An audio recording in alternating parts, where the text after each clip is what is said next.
Hello and welcome back to PSY-POD, the podcast about nothing, the podcast where we bring local people to talk about local vibes and local interesting things. We're just like lunch break in Lungtinzamba Middle Secondary School where we get ngaja and we get it in bottle and the captain writes our name. Same energy we bring. Okay, Lasso. So today, who do we have here? Can you please say hello to our local and international fans? Cool, Zampo. Hello, everybody. My Christian name is James, but here in Bhutan I go by the Dharma name of Singye, and I'm an arts educator here in Thimphu. Okay, thank you. All right, happy to have you here. And to be here. We'll get into it. But with that being said, yeah, PSY-POD starts now. PSY-POD.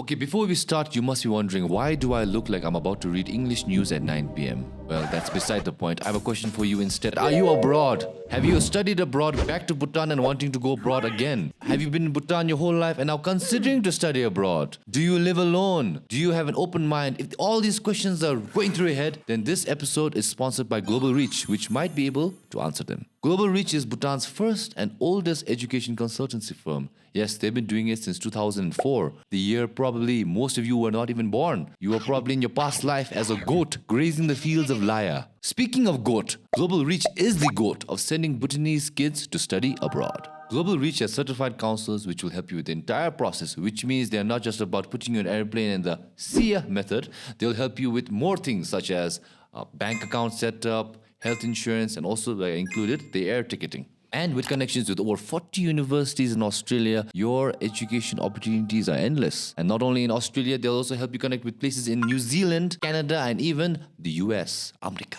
So if you have dreams of studying abroad, just like the Honda guy dreams of picking up a foreigner, then Global Reach just might be your best wingman. Yes. Global Reach, a trusted name, a trusted open mind. Now, back to the episode.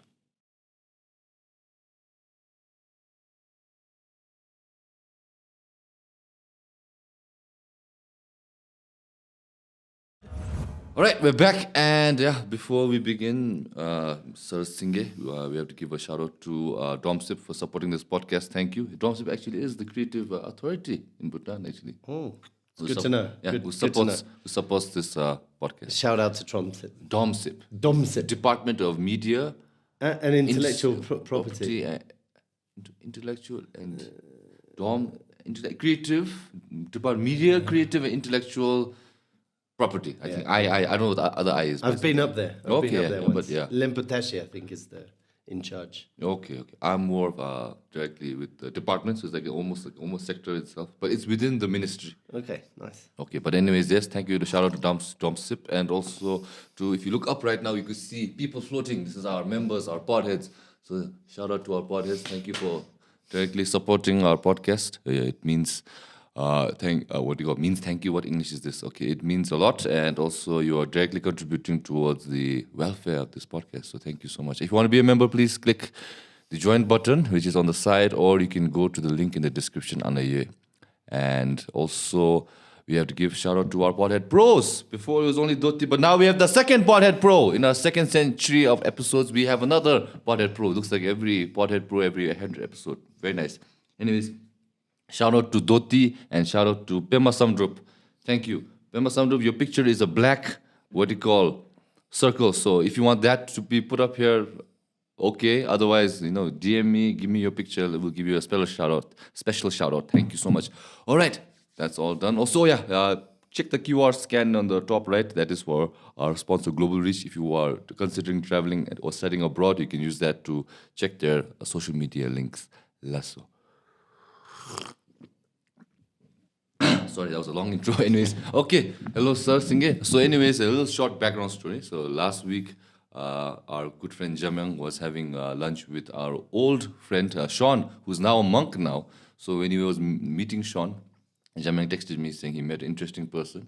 He said, a monk turned businessman.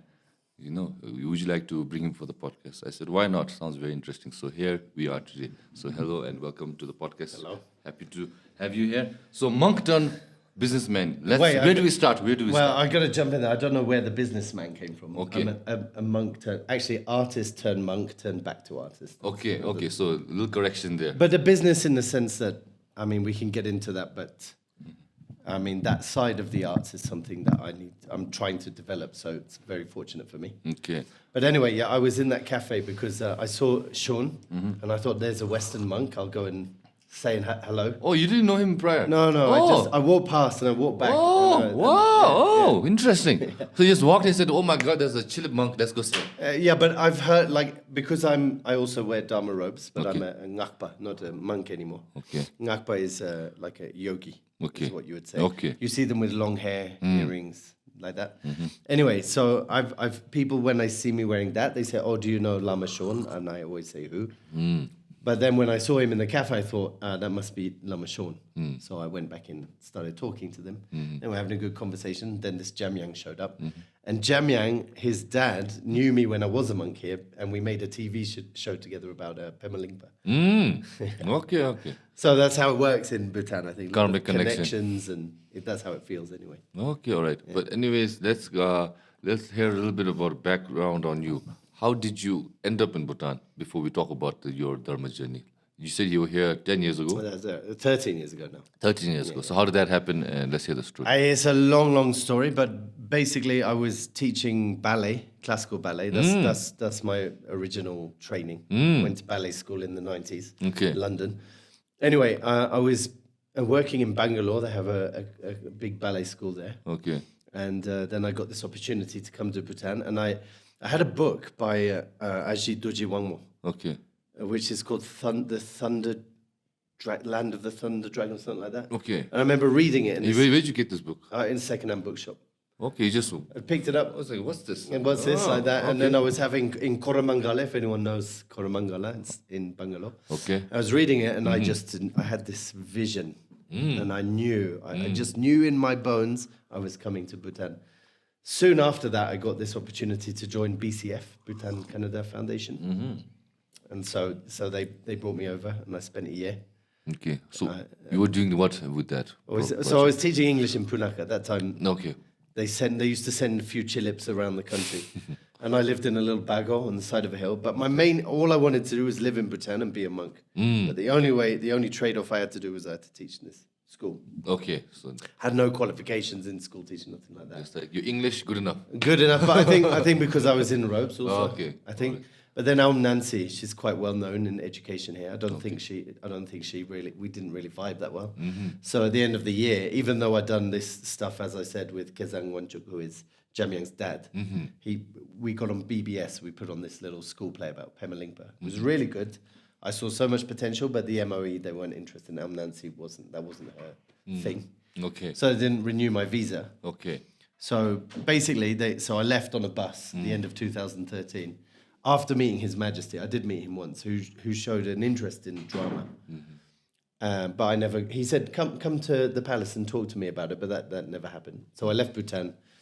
Long story. I wandered around India, Nepal for 2 years, like a real yogi, living in caves with no money, all that. Ran out of visa. Someone bought me a flight ticket to Vietnam. I ended up in Hanoi. And over those years in Hanoi, I gave back my robes, and I was like, how can I earn a living in a way that reflects what I've learned, what I've experienced in the Dharma. And then I thought, dance is that one thing that I had before. So I went back to that, got into dance education again, opened my own studio in Hanoi. And at the end of the time in Hanoi, which was last year, like this chance to come back to Thimphu popped up. MPS, a new school in YDF.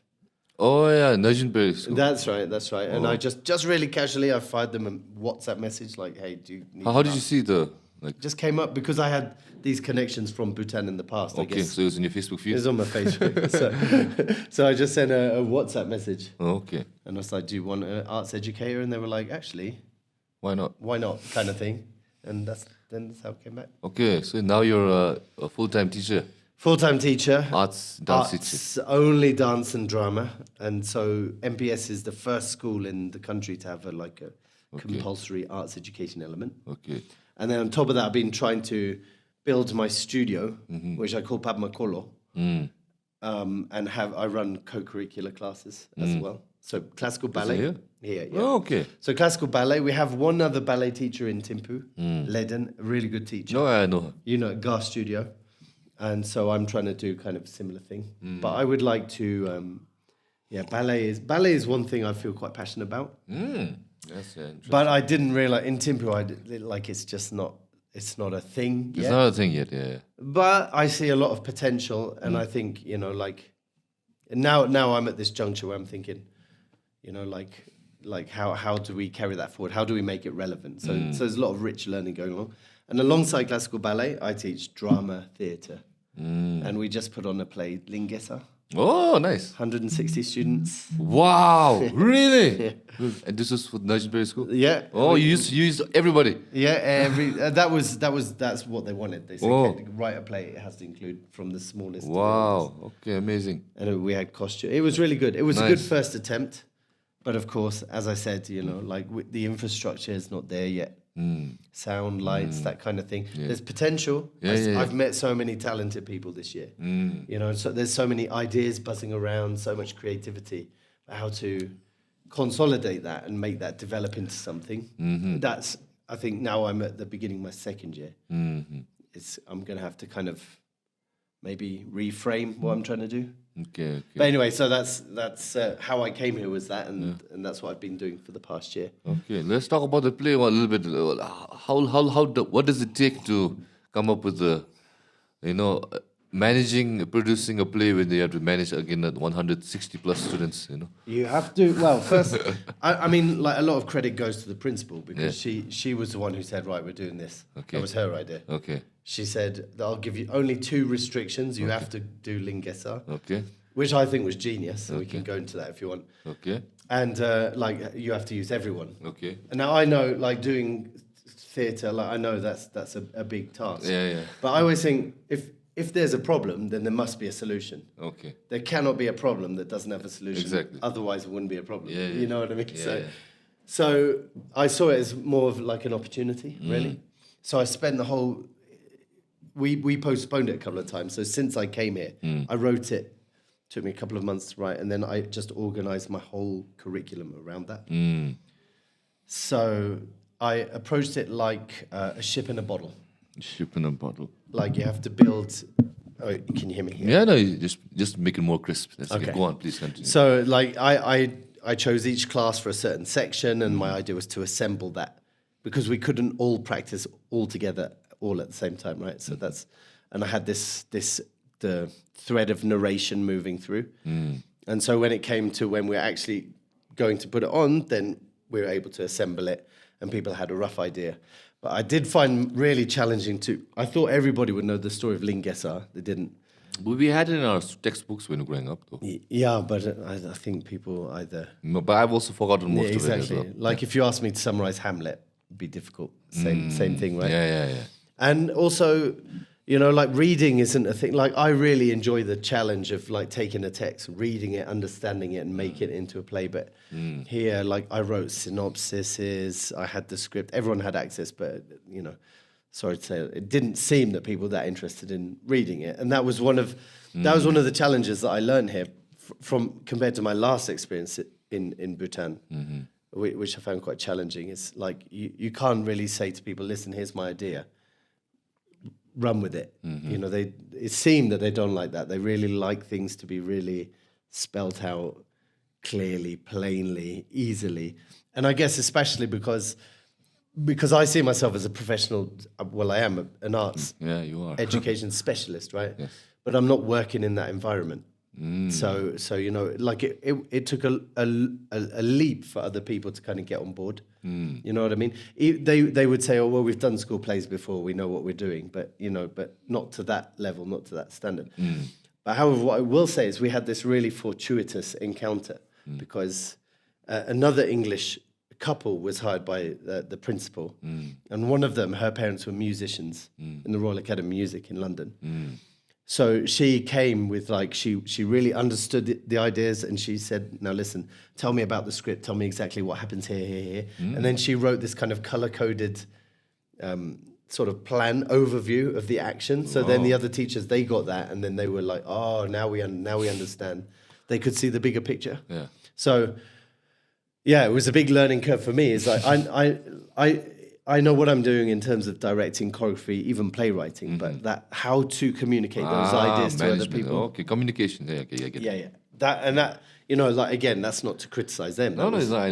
I completely understand what you're saying. Yeah, like it was more about like assumption. My own assumptions is like it's for me. It was so easy. Yeah. How come you can't understand that? But luckily, my colleague, she came along and she really bridged that gap. Yeah. And in that process, I learned a lot doing that. Okay. So that was my main challenge, communication. I would say. Okay, but now let's see if you do this kind of same kind of project again. What kind of things would you change? Like the approach would be different. Like Definitely the approach. Be more patient, trying to color code all the lines. Stuff. Exactly. I wouldn't write stage directions in the script. Oh, they didn't get the stage directions. No, I did write them, but the thing is, like when you envisage a play and then when you stage it, inevitably you want to change something. Yeah. But people were getting a bit of frustration. They're saying, but it says something different. And I was like, yeah, you have to understand that I've changed it. Because it's like sculpting something. You know what I mean? Yeah. And so that I would change. And also just trying to get a better sense of where people are at so I can pitch the ideas better. Okay. But also, you know, I guess this, you know, when we talk about being critical, an artist has to be free. You know, an artist has to see their ideas and then make adjustments. Mm-hmm. And of course, we listen, we collaborate. We that's a good idea, or I'll change that. Mm-hmm. But if you have people above you poking you in the back, saying, do it like this, or, you know, we don't have budget for that, or quickly do it, do this, you know, and then changing your ideas, that's really challenging, you know. Many times I had to really bite my tongue. But when I talk to other Bhutanese artists, it seems that everybody goes through that kind of experience. It's micromanaging, is it? Micromanagement, yeah, exactly. And, you know, like, to be a good leader, you have to understand what you're good at, but also what you don't understand. You have to have the courage to delegate. And I think I think that's, at this present moment, I think everyone's open to big ideas. Mm-hmm. You know, a lot of elites, a lot of institutions. But when it comes down to it, they want to say, okay, you guys, you're in charge of this, run with it. I think that they want to do that, but in practice, I think they find it hard. So there's a little bit of tension going on. Last time I had another guest. We talked about like CEOs and institution leaders, and I think it's the same thing resonating with is that micromanagement thing. But I was saying the same thing, like if you're in a position of leadership, then you're there to make decisions. And if you cannot hire somebody to take, let's say, a part in, take lead a department and be full in trust of your decision in trusting this person and making their decisions with whatever budget or whatever decision making throughout the year, then it also reflects on your judgment. Why do you need to make him make sure that what you want? You shouldn't you just hire somebody which you know is going to do a good job at the end of the day and then get the results you want, rather than like what you said, like, hey, what's the update on this? Do this the way I wanted it to get it done. I think like that's not my way of approach also. Like if I find, let's say, example, like someone I need to work with, I'll make sure I do all the background checks and I'll make sure like that guy or that person can do the outcome of what I want, but maybe not the way I want it. And then let it go and be stress free. But I think like what you said, like you need to adapt this. In Bhutan, the structure or the status quo is, okay, now you've been here to be the captain of this department, but I'm the ship and I need to know everything which is going on my ship, whether it's a small screw to be tightened as well. So I think that the approach is, I think, the old guard and the new guard. Exactly, and there's definitely, and like I said, like a Bhutanese artist that I know said, like, do you want your vision to be 100% your way, or are you happy to compromise on the 5%? Because either you compromise and say, okay, it's like that, but I can still work within that, or shall I just not do it? Well, like in retrospect, like being able to put on Ling Gesar, I think as a practitioner, that's a really profound thing. You're dealing with like Guru Rinpoche, the roots of our culture, and casting it in a whole different light. That's quite a big deal. So you have to, I always have to step back. Like a lot of criticism I get is that I'm called rude and arrogant often here. Okay. And I think that's just because I'm really confident in what I know about, and I'm very clear.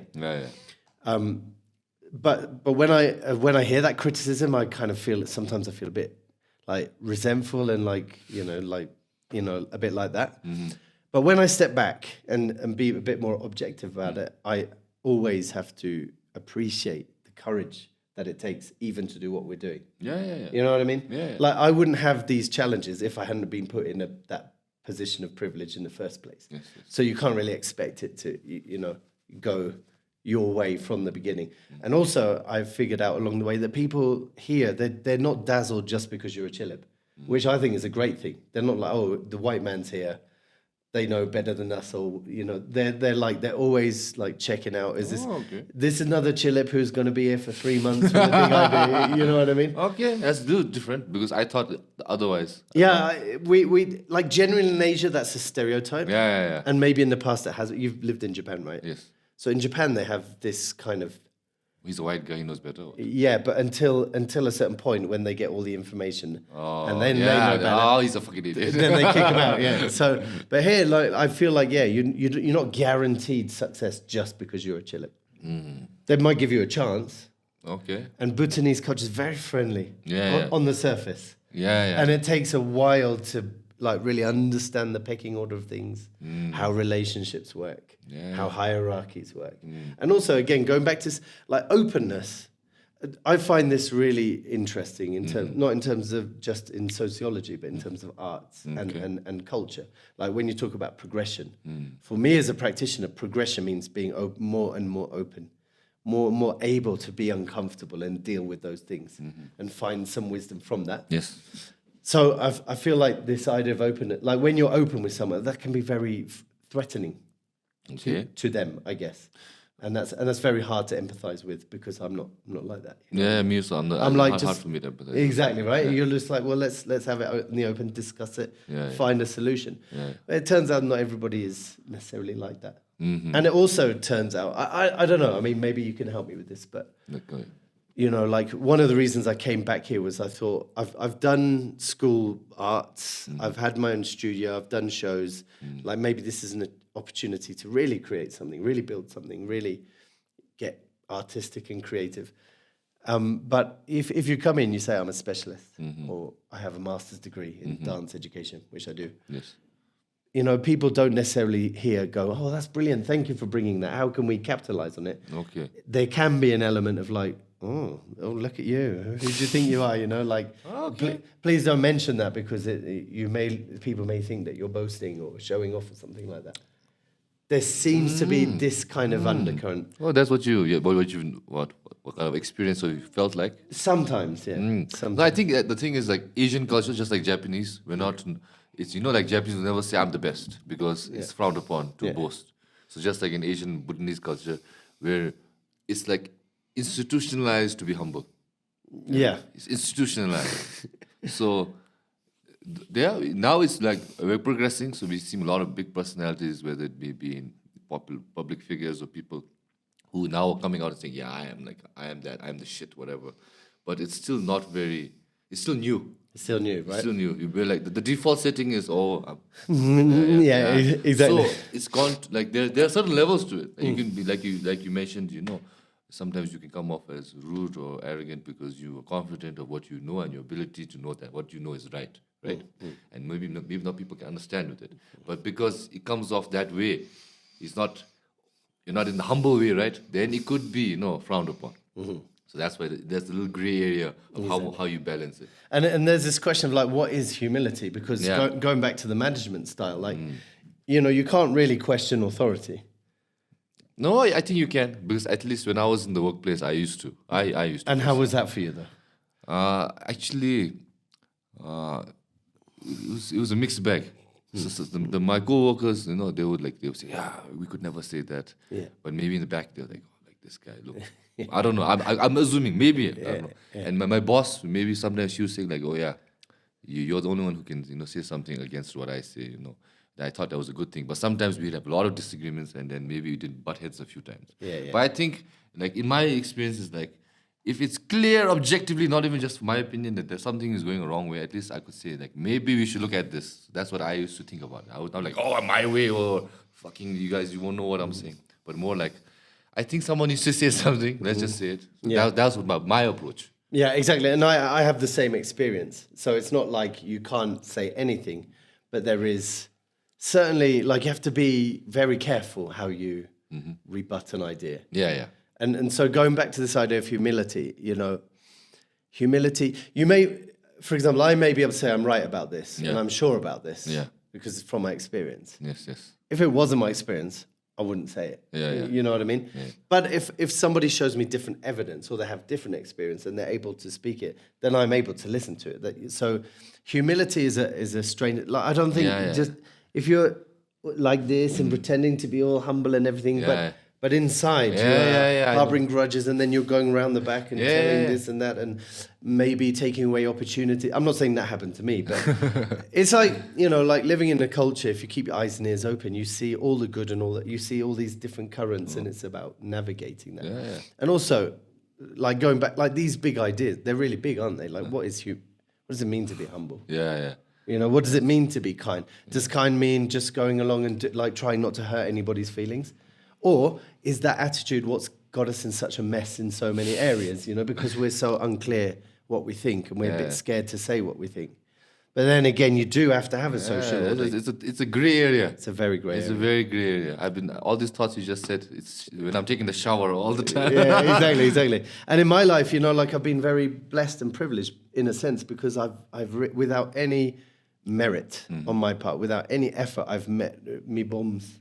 No, you cannot say that. You cannot say that. Lamas. You being a Dharma practitioner, you cannot say without any merit. It's because of your merit. I mean, yeah, there's that point of view for sure. But, you know, like there's with no kind of ambition on my part. Okay. I've been around these lamas, and then in front of them, no matter how cocky you may be in ordinary life, suddenly... Yeah, you've reverted to that. Like, very naturally, you get this humility. So the roots of all of these complicated social interactions, I can see where they come from. I can see the good. I can see the logic in them also. But then there's a part of you, and as I said, like my whole journey, like I guess to be a Dharma practitioner or artist, like what you're always aiming for is freedom. You know, and as you go along that journey, you may experience victories of freedom. Like when I was in India and Nepal with no money, I was super free in one sense, but also I had no money, so I wasn't free in another. But I didn't have to answer to anybody. And then when I ended up in Vietnam, and then when I was teaching English and I hated it, so I went back into arts education, and I wanted to become this arts educator. That's what people know me as. That's the only job I do. But now I accomplished that, then you find more restrictions, you know what I mean? Like you come to Bhutan, sounds amazing, you know, be artistic, help with arts education in the country, you know, but again, how free are you really? You know what I mean? And also, what is the value in what you're doing? My idea of freedom, my idea of art might not be relevant to this particular moment in time. So it might not be kindness on my part. It might just be me trying to feed your own ego. Feed my own ego. So where is that point? Yeah. And if I am feeding my own ego, then am I really free? I'm like back to square one. You're a slave to the ego. It seems. But I think we're all slaves to our ego. To some degree. We cannot say, here, take my clothes. You can say it, but I think I'll be cold. You'll think in the back of your head, you know? Yeah, exactly. And that's what I'm saying is like, if you come to that realization and then you're like, should I try and fit in here? Again, I don't think that's the right answer. Yeah, but you've been only here for a year. So just, what's the word? Chill out. Assimilate slowly. Assimilate slowly. But it's got to be the other way around. Because why do you get involved in education? Like, why would you come from overseas? Yeah. It's because you want to bring share something. Sure. And also this society is like, it seems like to me, I was here in 2013 as a monk. I think I told you off camera, or I can't remember. You told me. So, and then I went away. And when I came back after COVID, it seemed like a bomb had... Oh, what kind of bomb? A social bomb. Smoke bomb. Like a smoke bomb. I don't know. Like everything. Like there are less people. Okay. Everybody went to Australia. We think, but I think it feels that way. I thought, but sometimes you go Sabji Bazaar in a busy weekend, you feel like people have not gone away. Yeah, or a festival like yesterday. Yeah. Japan festival, and you're like, oh, it's a pretty. Yeah. But you know, if you go to Grey Area or you go to Alchemy. Yeah. I bumped into you in Alchemy the other night, right? And that was one of those evenings where, like, kind of friends bump into friends. You end up in a place. Yeah, that's the charm of Thimphu. And it's hopping. That's the charm of Thimphu. Yeah. But it's not always a dead cert. You know, it's not as if you go to Alchemy every weekend and it's like that. No, sometimes Grey Areas like that. Sometimes nowhere's like that. It's bar roulette. It's kind of bar roulette. It's bar roulette. That's why I call it. Like we can go. Which place will be entertaining? So we'll stop one place. It's a okay. bit dead, They're yeah. gonna. We found it. Yeah, exactly. There's a charm in that. Exactly. There is a charm in that. That's why I always say Thimphu nightlife is very underrated. I've lived abroad a little bit here and there. Okay. Thimphu is still one of my favorite night places to go. Yeah. Because you can go to hang out in a stingy, dingy bar with truck drivers and drink and you can go to a nice bougie place right across the street. That's the charm. Yeah, and I suppose, like, are you saying that it's like if you're in the right flow and you'll meet one person, they're like, oh yeah, me and Tashi are going over there, and then you're there, and then you meet Dawan, Exactly. and then ends up, because it's so organic. Yeah. Exactly. And I suppose going back to, when I think about Thimphu, it's very complicated now. Like my own life, my own journey brought me here, but it's like I find that, especially after the plane, my thoughts are really changing, and I've become a bit more sober, I think, and a bit less of a dreamer. But what I do see, what is consistent in all my life in Himalayan societies, in Bhutan, Nepal, and Himachal in India, is that there is this. If you let yourself just relax into this flow, it's easy to make friends. Yeah. People take time to talk to you. Yeah. On a social level, people are really unguarded. They accept you immediately, and especially as a Chirpa. If I go to a puja or a drupchen, they will, excuse me, they will not say, oh, it's a Chilip wearing robes. That's a bit strange. And they'll be like, oh, there's robes. This guy belongs here. No questions. You know what I mean? Right. So I do, even in Thimphu, modern Thimphu, which has had the bomb dropped into it, had the life sucked out of it somehow. I still think so. Okay. But there is still these remnants here, and that's what I think. That's what I think you could build on. That's the direction you could take, and that's your capital that you have. Okay, that's very interesting. If that makes sense. Yeah, that kind of does make sense. It's like how I'm here on this podcast, right? Yeah. And I've always find that, like, I've got loads to say, as I said, and Timber, loads to share also. But if you go along and you say, right, I'm this, I'm setting up shop, I'm this, I'm promoting myself, it won't bite. People won't look at it and go, okay, let's check it out. Everything is by connection. Everything is organic here. You know what I mean? So that's how, that's how, as I said, I met Sean and we were talking. Then Jamyang popped in. Yeah. You know what I mean? Yeah. And that's the beauty. That's the beauty of Thimphu. Yes, that's exactly. I think. Okay. Well, we went on a tour to Thimphu. Okay, let's go talk about. We talked about a little bit this. Let's talk about your Dharma path then. Okay. How did it start? So you're originally from which part of the UK? I'm from near Norwich, which is where it bulges out. Okay. The flat bit of the UK. Norwich. I'm from there. Norwich, Canaries. Yeah, that's right. That's right. I grew up 30 miles from that Carrow Road. It's what it's called. Carrow Road, yeah. But I'm never been interested in football. Okay. But that's how I map UK from all football teams. Yeah, exactly. Because I've been watching Premier League religiously since I was a kid, so I can picture UK a little bit, but not really. Maybe you could, like, even though I'm from the UK and I grew up in that culture, like, I just can't understand the appeal of football. It's everything. There's obviously it's first of all it's a sport which everyone grew up like, maybe in the case street kicking something. Yeah. Then there's the organized, so it's like very like tactical. So there's a tactical perspective, and there's also stories. Like maybe there'll be in a league of 20 teams, everyone has a story. One team is either a champion who's trying to redeem themselves, saying this year we'll also be champion. Then there's the people who are coming for him. Or there'll be like one guy who hasn't won for 20 years. Oh, we need this guy to win.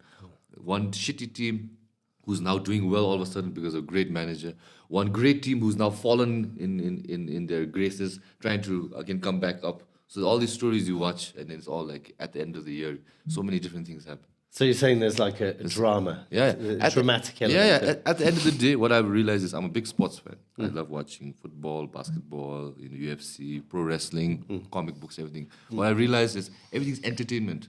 Like example, in basketball, WNBA, the women are playing the same sport, same rules, but it's not as entertaining because they're not either physically built for that type of slam dunking, or it's a new league, they're still for figuring things out, or whether it be like badminton or street or ice lugeing. These are all sports, but it's not. These players don't make millions of dollars. But football, basketball, this UFC boxing, it makes because we want to be entertained. And all these, highlight reels, maybe whether it be a 3-point shot or amazing dunk or a crazy bicycle kick goal in a celebration where all the stadium goes wild. That's entertainment, which people want to sell. So it's all entertainment. So I just love, all sorts of that. And I understand it. That's a really, really articulate way. I've never thought of it like that. Yeah, it's entertainment. See, even pro wrestling. Wherever I say I love pro wrestling, people say, you like watching men in underwear. It's fake, right? Yeah. Of course it's fake. Even Game of Thrones is fake. Mission Impossible, you think Tom Cruise is landing perfectly without touching the mic. We know it's fake. We know that's Tom Cruise. We don't even know his real name, But we want to be entertained for that 2 hours. So wrestling is everything. It combines sports, theater, opera, and also, what do you call mic skills, because they have to talk and promote the fights. There's so many things all at once. So watching comic book, anime, favorite fighter every week. So that's why I always say, it's all entertainment. The time we choose to watch and not be bored is for entertainment, and there's many forms of it. And that's why sometimes we say, this sport might be rigged. Let's say example, Messi is in the semi-final. The referee might be a little biased. Obviously, he's going to be biased because the company is going to make much more money if Messi goes to the final and wins the league rather than watching some random B-league team. So it's entertainment. That's what we're watching for. That's fair. So why do you think people's energy goes towards sports rather than theatre?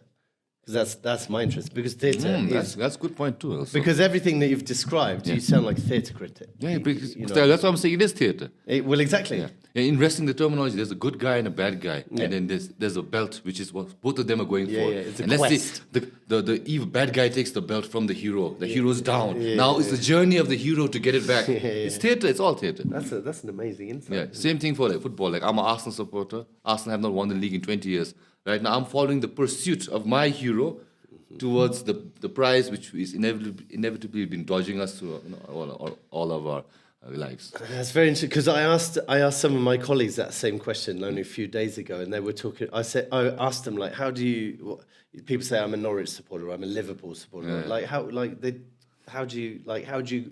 And they identify so deeply with that thing, and I think they explained it exactly like you said, because there's a story to it. There's a kind of a morality. There's like a good guy, bad guy. Yeah, something like that. Quality. Yes. That's very interesting. Yeah, and it's also it's like when you start watching football, at least from my friend's perspective, it's like you start and you pick a team. Yeah. And then it's like, okay, now that's your team for the rest of your life. Yeah. Whether rain or sunshine, you're supporting them. So it's like a journey, and it's also like you're living vicariously through them. You're not going to be playing in this kind of moments. You're not going to be able to achieve these kind of goals. So you want them to achieve, so you feel some sort of, at least some achievement as well, maybe. Just like how we play video games to escape from the normality of real world. And then when you find it, let's say in the end of the video game, all your stats are maxed out. You got the golden horse, you've got the golden shield, you completed all the quests. You feel some sort of achievement or accomplishment, which maybe you were not, given time in the real world to accomplish. Maybe shortcomings came. So it kind of gives you that, that it's a lot of psychological things. Yeah, I've gone into it. Yeah, no, I really appreciate that, because, as I said, my job is the arts educator, and how do you make that relevant to people? But the way, like this Ling Gesar that we did, the one reason I said it's a genius choice is now you've got this character, you've established this character, this Joru who becomes Gesar, and Trotung, his enemy, and all these obstacles. So if we can build that into kind of a franchise, not just do one play, but do the next episode, episode.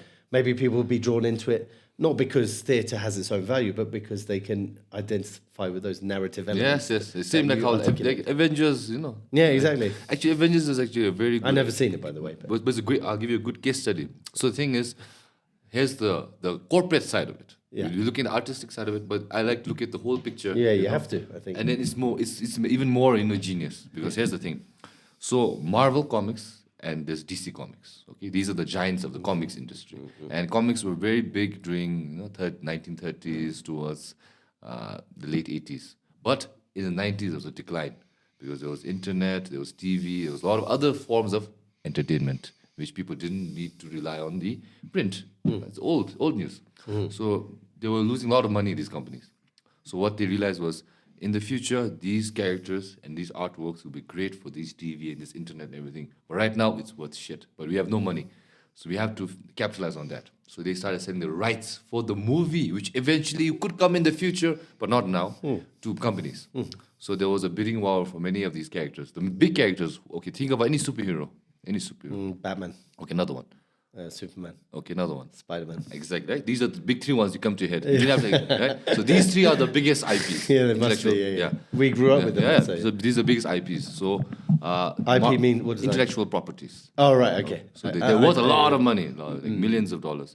So Sony won the bidding rights for Spider-Man. And then they were offered like, okay, we have this, we have Thor, we have Iron. I said, I don't, I don't care. Just give me Spider-Man. So Sony took Spider-Man. And then there was a company called Fox, 20th Century Fox. And then they bought, give me X-Men. X-Men sounds really good. Give me X-Men and give me the Fantastic Four. Okay, what about these others? I don't care. So they bought all these big ones.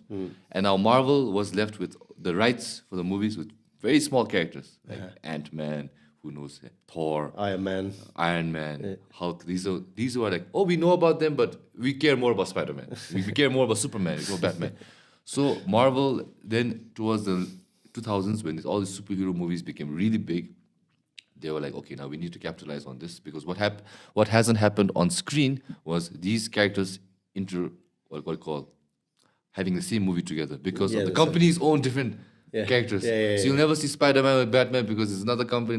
You'll never see Iron Man with Spider-Man. Again, see what you see where we're going. So Marvel thought, okay, I think people want to see this, but we are left with all these shit characters. So what do we do? So what they did was, we'll make these characters become big. So they made an Iron Man movie. They put a lot of money, hired a great actor, great director. Iron Man now as good as Spider-Man. They've now leveled up the prestige of Iron Man. Then they made a Thor movie, leveled it up. Captain America movie. Hulk. Now they own all these characters, right? Now let's make a movie with all of them, and let's make all the money together. That's the Avengers. So that's the Avengers, and that's a really good corporate genius, because they didn't have Spider-Man, they didn't have Batman, they didn't have X-Men, none of these, but they used all these B tier characters, and they leveled up their value, and then now they've like made basically the formula of Hollywood now is to like have all these movies come together in a super team kind of movies. So that's what I really like about Marvel. So maybe like you could see like Ling, Gesar, Drupal colliding in a movie franchise in Bhutan. I think completely possible. Yeah, and also the interesting thing, just to jump in the Buddhist universe, there's no such thing as linear time. Amazing. So you can really play with like jumping back and forth and allegories. That's a really interesting idea. Yes. But actually, going back, I've also forgotten about Ling. Can you give us a little like a refresher about the story of what you did with, at least for the play? Like, sure. What was the story like? Sure. Oh, okay. So there's only 2 English translations of books about Ling Gesar, which is like how he came to be Ling Gesar. And then the story goes on for like 22 more books. It's as long as the Iliad or the Odyssey. Right? Wow, I didn't know that. But the beginning of it, so it starts, and going back to your idea of this kind of universe. Yes. This is a Nangwataya's universe. This is a Guru Rinpoche. Chenrezig, they start the story. And basically, Chenrezig looks down on Ling. Ling's having these battles with the Chenrezig as in God of compassion? Yeah, okay. The Buddha of compassion. Okay. You say La, you translate as God, but I think you should say Buddha. Okay, fine. Fair My enough. personal opinion. Okay. Anyway, so Chenrezig Wang exactly is there, and she sees, in my story, it opens with them having a battle. Okay. The Ling and the Gog warriors. Okay. And they're lying dead. What are they battling over? They are battling over the land. Okay. Those battles in those days, they were all about land, which was more fertile. You know, in those regions in Tibet, it wasn't fertile like here. Okay. So everything was prime real estate. So I guess they were fighting over that, and horses and women. You know, classic stuff. Yeah. So anyway, Chenrezig comes, sees all these dead, fallen bodies, and then she decides to go and see Upame, Sangye Nangwataye, Amitabha. Okay. And she says, what should I do? And Amitabha says, let me call Guru Rinpoche, send him down there. He'll sort it out. Okay, he calls Guru Rinpoche. Calls Guru Rinpoche. Guru Rinpoche ends up going to the Naga realm to take the princess. Yeah. Because he sees that this princess can give birth to a child who already exists in one of the divine realms, but he needs to be born in the human realm. So he takes a Naga princess and he sets up this whole situation where the Gog warriors find her, take her, But then the Ling come and there's a bit of confusion, and she ends up being rediscovered by the Ling warriors who take her back to Ling. She gives birth to a child, this child called Joru. Joru's a little bit naughty, so they send him away from Ling.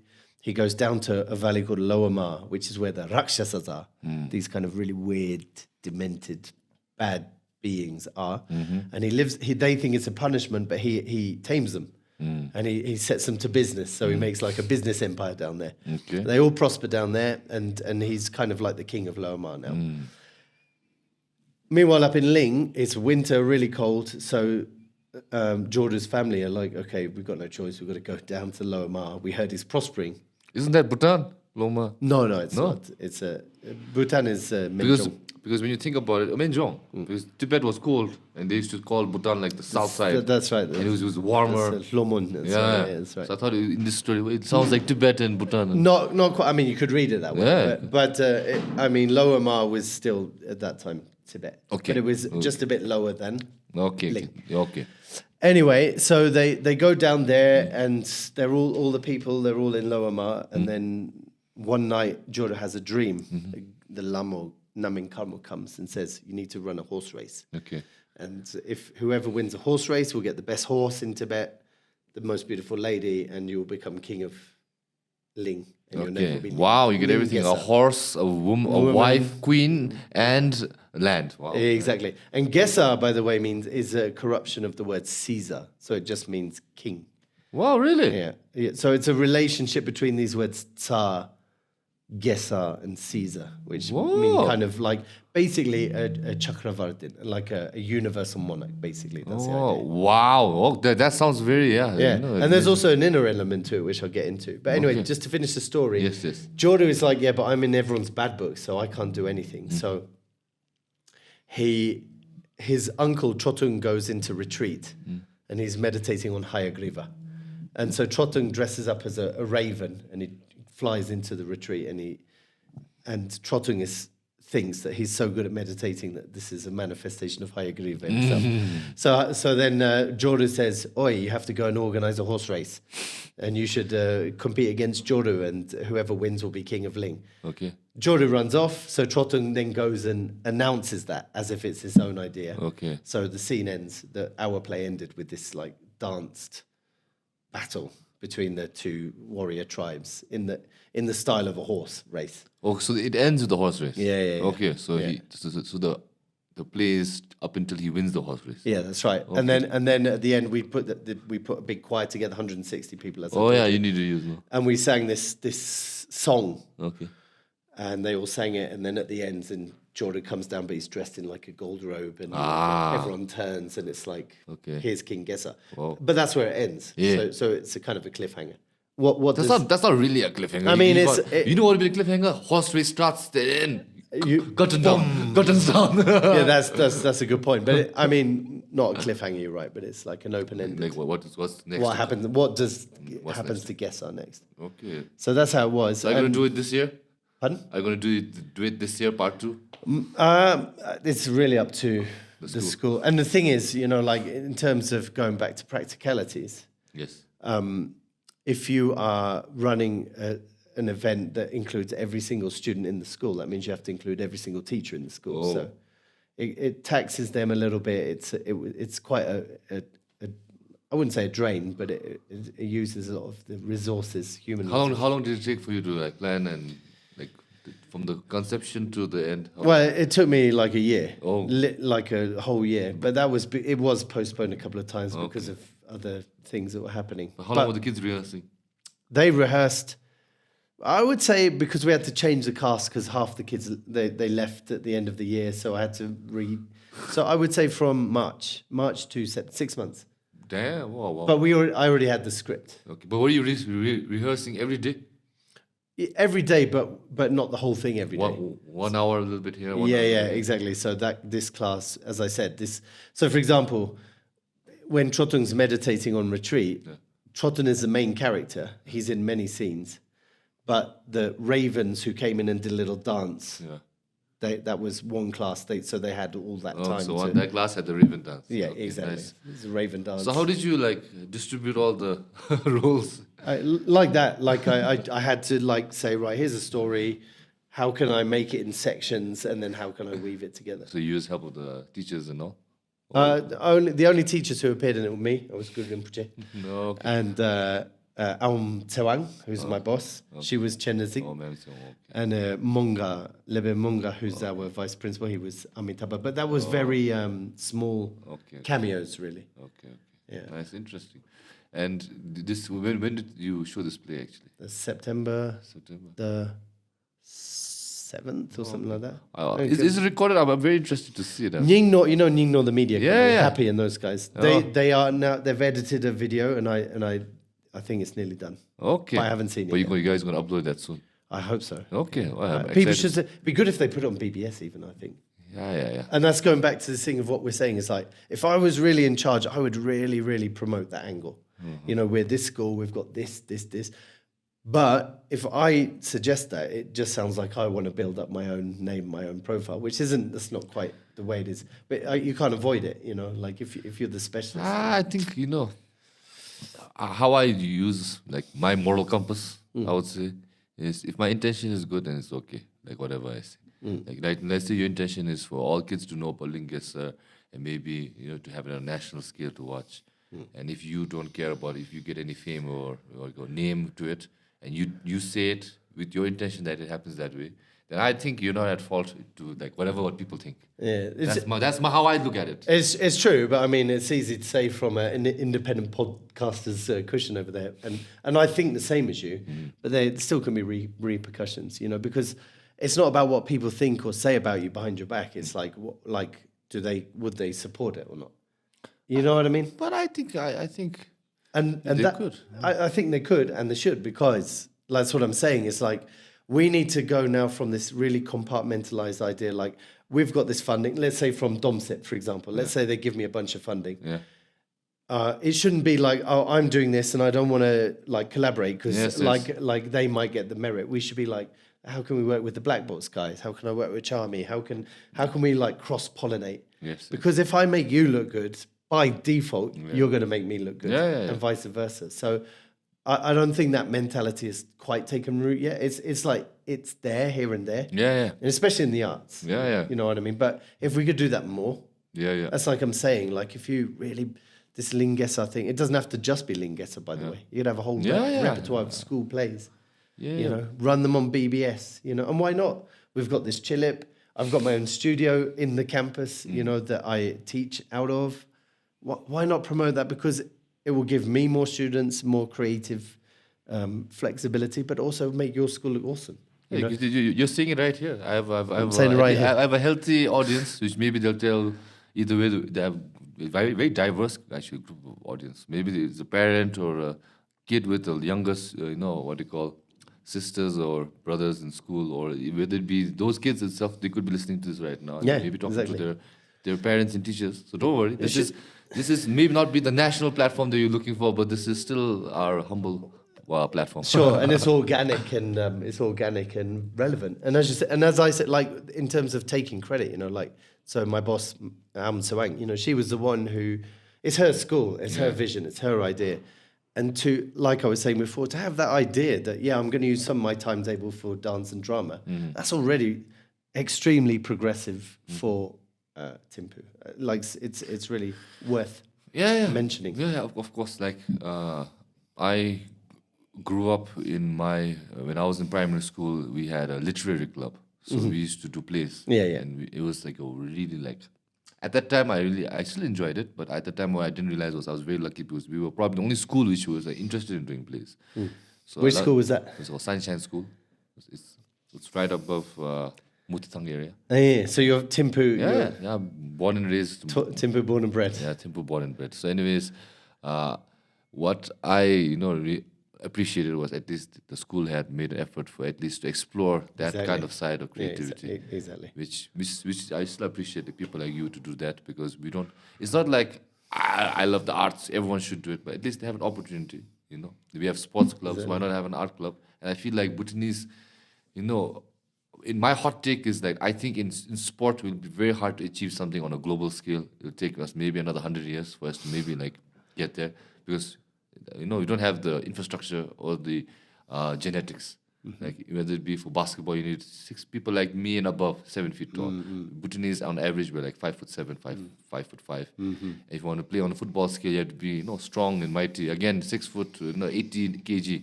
We're like 50 kg average in Bhutan. So it's going to take a while for the genetic pool to change.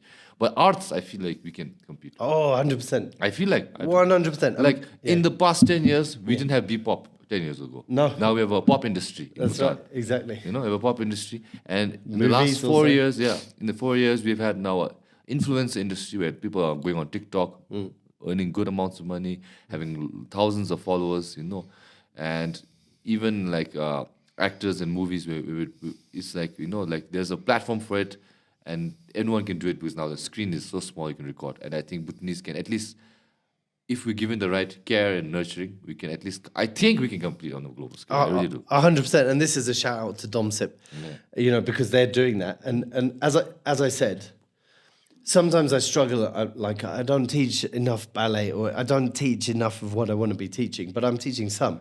And I have this little group of 6, 7, 8-year-olds. They're really keen, they're really focused, and they're really talented. And I try and say that to their parents, like, oh, your kid's really amazing. And I get an odd response. They don't say, oh, thanks so much. They seem a little bit uncomfortable. But it's not that I'm trying to, what I'm trying to say is that, like I'm a member of the Royal Academy of Dance. I know what I'm talking about.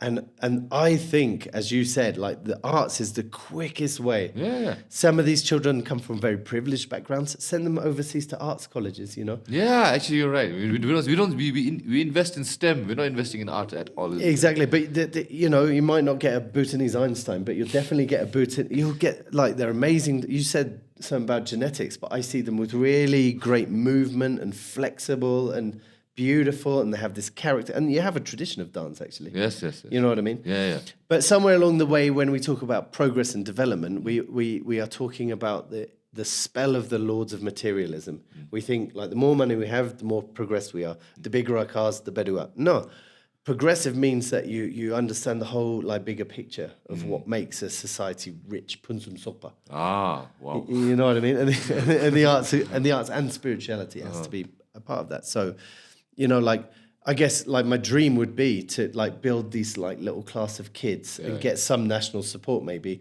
and like send them to school, even if it's just for a year or whatever, overseas, put Bhutan on the map, enter them into festivals, competitions, China, India, Thailand, all around the region and even further afield, because you have the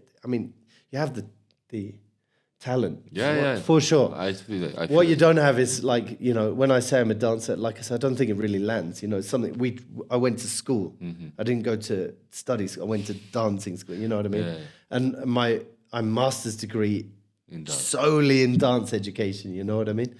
And so that's the level of seriousness of dance and theatre that is in the culture that I come from. Yeah, I think it's appreciation of arts. Yeah, exactly. But you can't transplant that immediately, but you can. I mean, there's certainly so many opportunities through that, and how you engage with the outer world, how you also develop Bhutan from being this place of like, oh, we go there because there's mountains and temples. Yeah. Like, how can you like weave in the arts, like theatre shows or workshops or this or that, or a generation of young people who can, make their own narratives. Right now, what you just told me actually kind of one thought came to my head is like when tourists, like you didn't come as a tourist, but let's say when tourists do come here, they're coming here to see the dances, the festivals, the color, the scenery. It's more of a spiritual, obviously, but it's also an artistic. Look at the art, look at the Thangka painting, look at the kida, the dancing they're doing here. But we're not actually trying to capitalize, nurture it also. Exactly. Because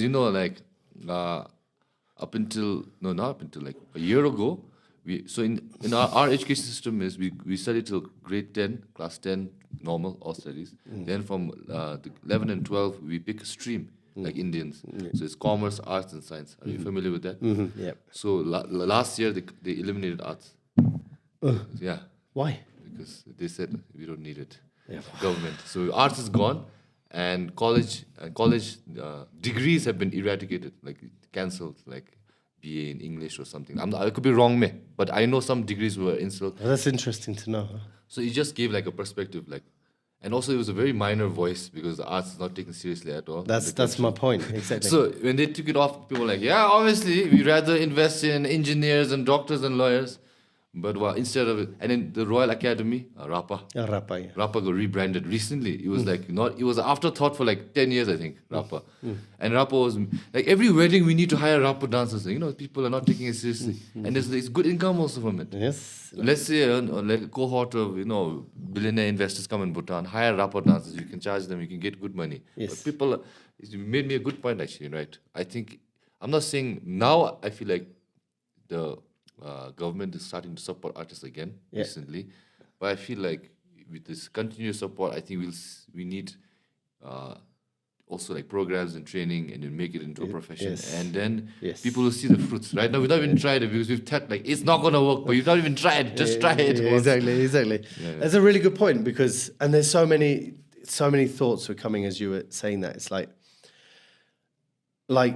why did I?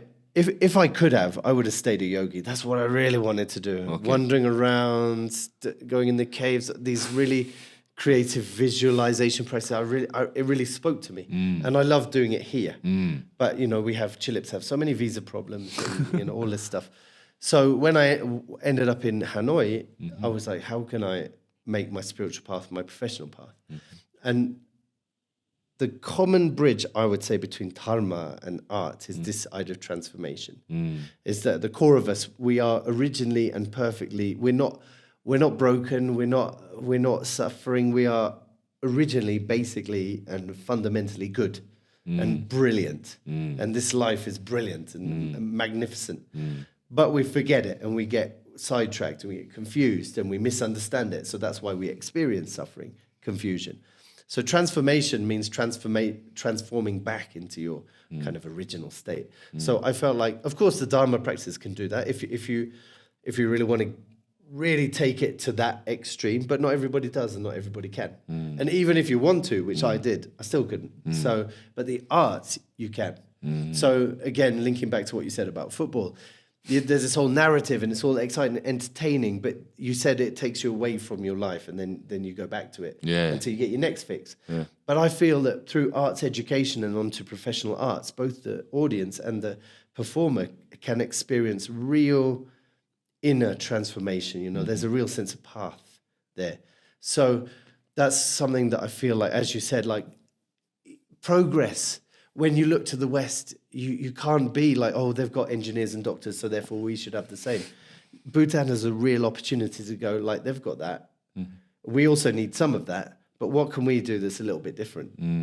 That's unique to us, that really speaks to us, and that also stands out in the world. And I still say, even having cast a critical eye over the place and had many kinds of this conversation, is like Bhutan still can be a brand, not only just a brand, but a force in the world. You know what I mean? Yeah. Just imagine if you had, you've gone through, let's say RUB had an arts diploma, let's say. Yeah. But it was also transferable. So if you didn't become a professional actor or dancer in Charmy's group or My Future group, whatever that may be, you would still have this skill set that was like communications or public speaking or literature or it's a very transferable education, I think. So just imagine you had these people and then they went overseas and they had this kind of presence and they had this practice that other artists and other people like, oh, what have they got that's special? That's their training in Bhutan. They have this aspect. They have the Vajrayana kind of woven into it. They have all of these tales that have something to tell us about the modern world. I feel like Bhutan really has a strong position in that arena, and it doesn't have as strong a position in IT or engineering, because the world has, got, how are you going to beat Japan at their own game? You can learn from them, but what I'm saying is, like, the arts is, I feel like it's this power that you could tap into, and that everybody loves also. But you've got to somehow try to bring it into mainstream education and mainstream consciousness. But like, while you're on this, actually, so I watched this new show. It's called The Studio. So it's basically about this fictitious Hollywood studio in America where they run a studio. And then they say, we don't make films, we make movies. The difference between movie and a film is we're making it for capital gain. So you're taking all the formula of boy meets girl, conflict, hot guy, beautiful girl, great soundtrack, and keep it pumping and make the money. So it's about that kind of like corporate structure of how a movie is made. So there's a scene where he goes, one of the characters goes to meet his girlfriend who's a doctor. There's a doctor conference. And all the doctors are undermining the Hollywood big shot. They don't care who he is because they think what he does is not serious. And this whole episode was to show like how like other people think about the arts and how he's trying to balance, like trying to be this mogul trying to make money, but also like at the end of the day he's an artist.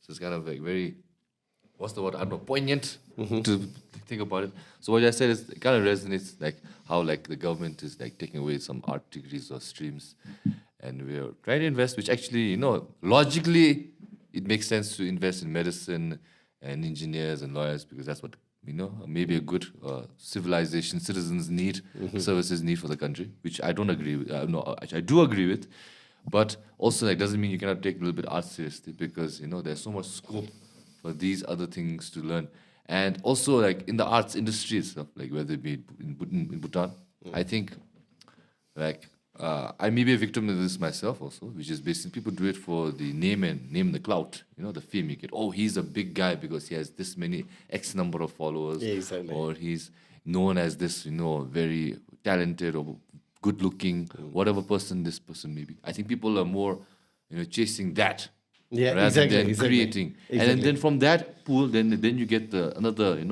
what they call segregate the actual creators who want to create, which actually what the artists actually want to create, whether it be. So I think what I've noticed in this experience in Bhutan is,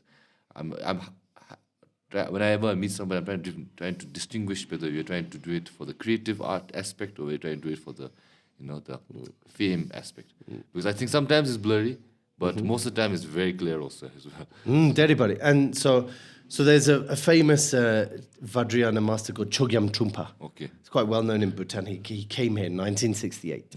He discovered a dharma, a treasure in Paro. Taksang. Tertin. Tertin, that's right. Yeah. But he was also very controversial. Okay. He left Tibet. He was famous for his alcoholism and women, like a Mahasiddha. Some people say he's a Mahasiddha, some people say he was crazy. Okay. Anyway, but he had a theatre company called Mudra. And the Mudra actors, he trained in quite high-level Dzogchen teachings, like about space and movement and presence, all that stuff. And so, where am I going with? Yes. He said he attended many conferences with American artists, and he said that is the trap of art. The artist's dilemma is also that because this idea of Ngagyal or Dagzin, like me, like, and that's also what I experience here. And also in myself, like what I've begun to ask myself is I can point at people, say, like you said, like, oh, these people are only doing it because they want a name for themselves or they want to get the funding from, the agencies, whatever. But what about me? Like, why do I need to come and do Ling Gesar or think about why is it my business? So that level of skepticism aimed at our own motivation is really important, both as a practitioner and as an artist and any kind of innovator, I think. But again, going back to the theme of transformation, if you really frame it properly, then the arts can be really this experience of sharing and giving, jimpegom, rather than building up my own ngagya.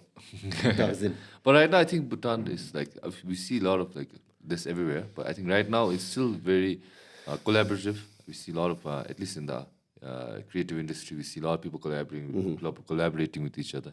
Hardly I sense any beefs like maybe Salman Khan, Shah Rukh Khan. There's nothing. None of that sauce, right? There's no beefs like in the hip hop world. But again, it's like all this is underhanded. Like when you go and because the money is so limited. Yeah. And you have to make your name. You have to make your brand. Otherwise, you're not going to get your projects out there. Yeah. But I think there's a middle path to do it, We must find it. Okay, speaking about the middle path, I'm sorry I cut you off. Let's go back to the beginning of your Dharma journey. So you were in Norwich, then what happened? No, that's good. That's a good conversation. It should loop and meander, no? Yeah. So anyway, I grew up there I grew up as a Mormon, which is a form of Christianity. Oh, yeah, I've heard of You've them. heard of the Mormons. Yeah, It's yeah. pretty out I there. didn't know they were in England, though. Yeah, they are. They're all over the Oh. world. About 11 million. So, can you, for those of us who don't know, what is the difference between like the Mormon part of Mormon type of Christianity? Mormons are different because Vajrayana people will understand this. Joseph Smith is the founder. Okay. And he had a vision Okay. that God came down basically in Okay. the woods and said, all the other forms of Christianity are wrong. here's the real deal. Okay, like every other story. Like every other story. So there's a vision aspect, which we, like in Buddhist Okay. tradition, we kind of comfortable. Okay. Yeah, that- we can understand we can that. run with that, right? Yeah, we can go with that. So then he was directed to dig up this book that was printed on gold. It was like engraved in gold. So he's a terten, nice. Like it does, exactly. Yeah, okay. And then he translated it. So Okay. it's like in Dakini script, he couldn't read it. Okay. He translated it, and that book became the Book of Mormon. Oh, which is okay. The Bible and the Book of Mormon are what the Mormons. So the Mormons read the Bible as well as the Book of Mormon. They do, Okay, and what does the Book of Mormon say that other Christians are doing wrong? It's a big question, but basically the idea is that man Uh-huh. existed before his time on Earth, Ooh. and he's born on Earth. Uh-huh. She, that like humans are born on Earth to go through this trial. Okay. And then, depending on their results, basically they go to live with God, and eventually they don't just live with God; they can become God. But that's a freaking that's very It's Dharma, very man. That's Dharma. very Dharma. The Dharma. Exactly. It sounds like you can become the Buddha. Yeah, it Like, sounds exactly like that, man. like originally you have this potential, and then you Okay. follow the path, and then yeah, that's exactly the thing. Yeah, okay. And really interesting because Joseph Smith, he was like a visionary, and he had this whole community, and they had songs and badges and But that sounds organization. okay, but It really like a Lama with a group of so maybe that's okay, why very interesting. maybe that's why I found such Okay, maybe the clickbait for this episode is Mormons is the Chilip Dharma, Version of Chilip or Dharma. the Christian Dharma. that's a good idea. And also, interestingly, oh no, I've lost my thread. Sorry, No, that's okay. But anyway, oh yeah. the Mormons. Yeah. So the Mormons also have this idea of like Armageddon, that there's going to be end times. the rapture. Like not the rapture, it's different. That rapture's everyone just kind Floats- of all floats the up into believers heaven. go up, okay. Yeah. But this idea is that like the times degenerate so badly that it ends up in like wars, and then a righteous. That's also very Dharma. Yeah, Exactly. it's- Especially if you know about Chogyam Trungpa, he was really a proponent of the Shambhala tradition. Okay. Shambhala tradition is all about the coming of the Rigding kings, Shangri-La, all of that. But it's based on this idea of not that it's a place or someone's going to come and tell us what to do, but that our innate goodness becomes like liberated, basically. Okay. And so it's really, I see. So I have this weird take when people ask me, "Do you believe in rebirth?" And I have to look at my life and go, "Well, I have no choice but to."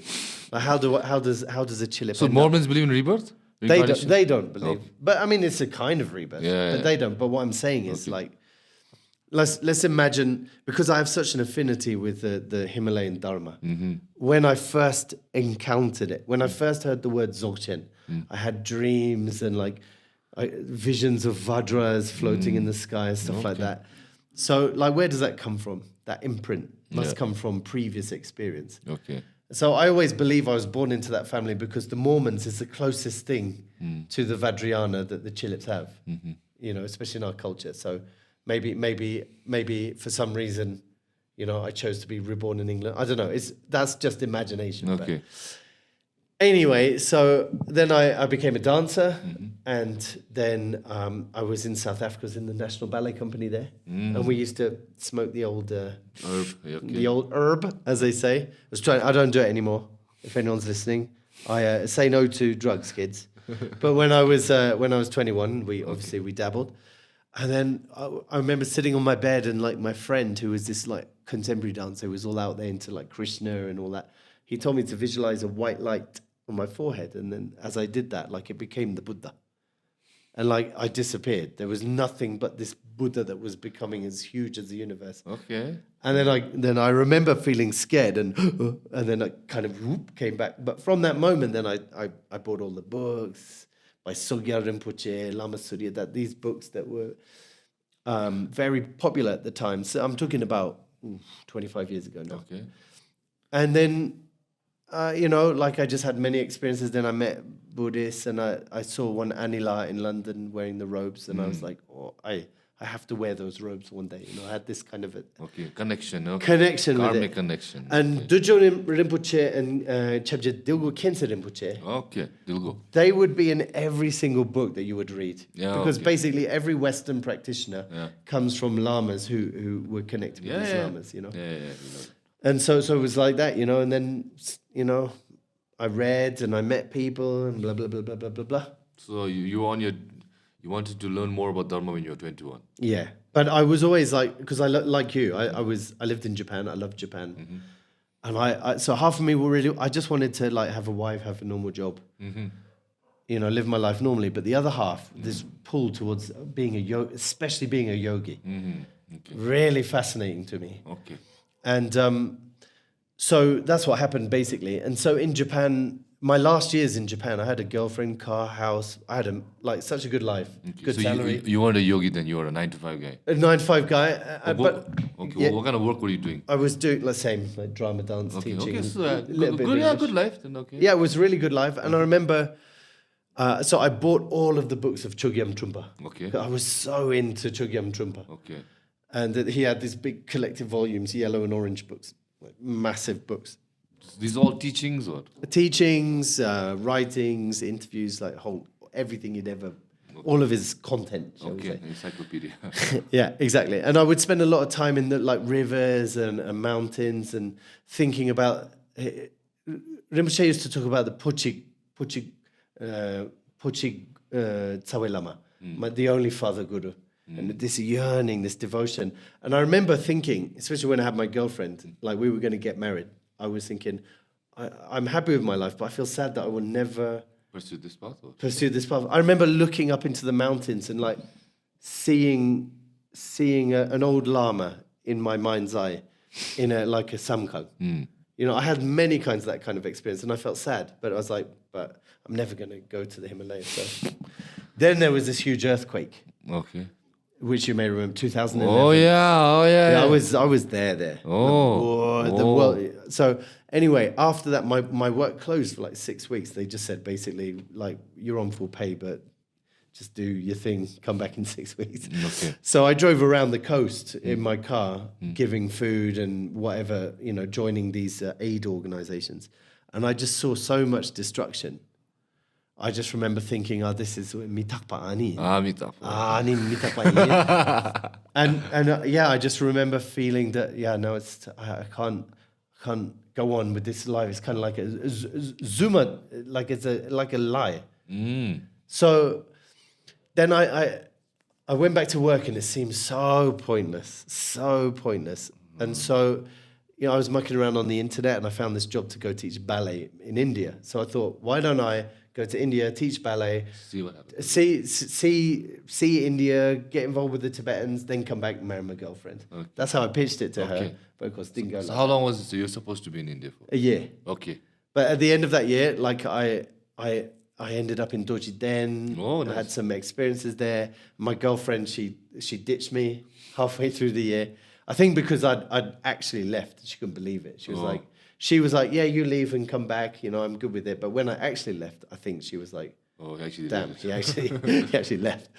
So then after that, I remember being in a store in Bangalore, like looking at smartphones, going, I'm in the same place as I was before. It's like it's kind of pointless. So I quit my job again. I had this vision of Guru Rinpoche in the sky. I was like, I have to go to Nepal. I don't know why. Okay. But I never believed in Guru Rinpoche. Like I was more interested in Milarepa, meditation, all that. Okay. Guru Rinpoche seemed like a bit of a magical wizard to me. Okay. Well, you read about him? Read about him, of course. I mean, he pops up everywhere, right? So anyway, I quit my job and I just went on a map. Okay. And I said, right, I'm in Nepal. I'm going here to this place. Okay. See what happens. Wait, Lumbini? Where did you go? No, I ended up in Solukhumbu, on the Everest Trail. Oh. Ended up in a monastery on a hill there, and the head lama there, he just never spoke to me for 2 weeks. So I was like, okay, I guess I'm not welcome here. So I'd heard this name, Tupten Choling. So I thought, I'll go there, and if nothing happens, then I will quit my quest. Okay. I'll go back forget about Buddhism, forget about being a monk, whatever. Okay. So I ended up in Thupten Choling, and then I ended up meeting my root guru, Jigme Khyentse Rinpoche. Okay, I was going to ask actually, who's your root guru? Jigme Khyentse Okay. Rinpoche. Like he's known to people who know. Okay. But Thupten Choling is Chabje Tulshik Rinpoche, who is quite famous Nyingmapa Lama. Okay. He was like a peer of Dudron Rinpoche, Age Khyentse, those guys. Really. I mean, that's a whole, I don't want to, that's a whole other part of the story. But so my relationship with Khyentse Rinpoche drove like the subsequent years. Like I got this BCF gig in Bhutan, as I told you. Yeah. Then I left Bhutan, 2 years as a yogi wandering around. And Rinpoche would pop up every now and then. Okay. Like I wouldn't see him for a year, and then he'd send me an email saying, "Where are you?" or another 6 months, and then a text would come saying, "Call me on this number." And he even gave me money once. I did retreats, I did all my prostrations, all that stuff, and then all my visas ran out.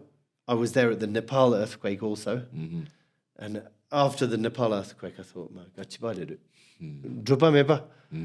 I have no money, I'm just wandering around place to place.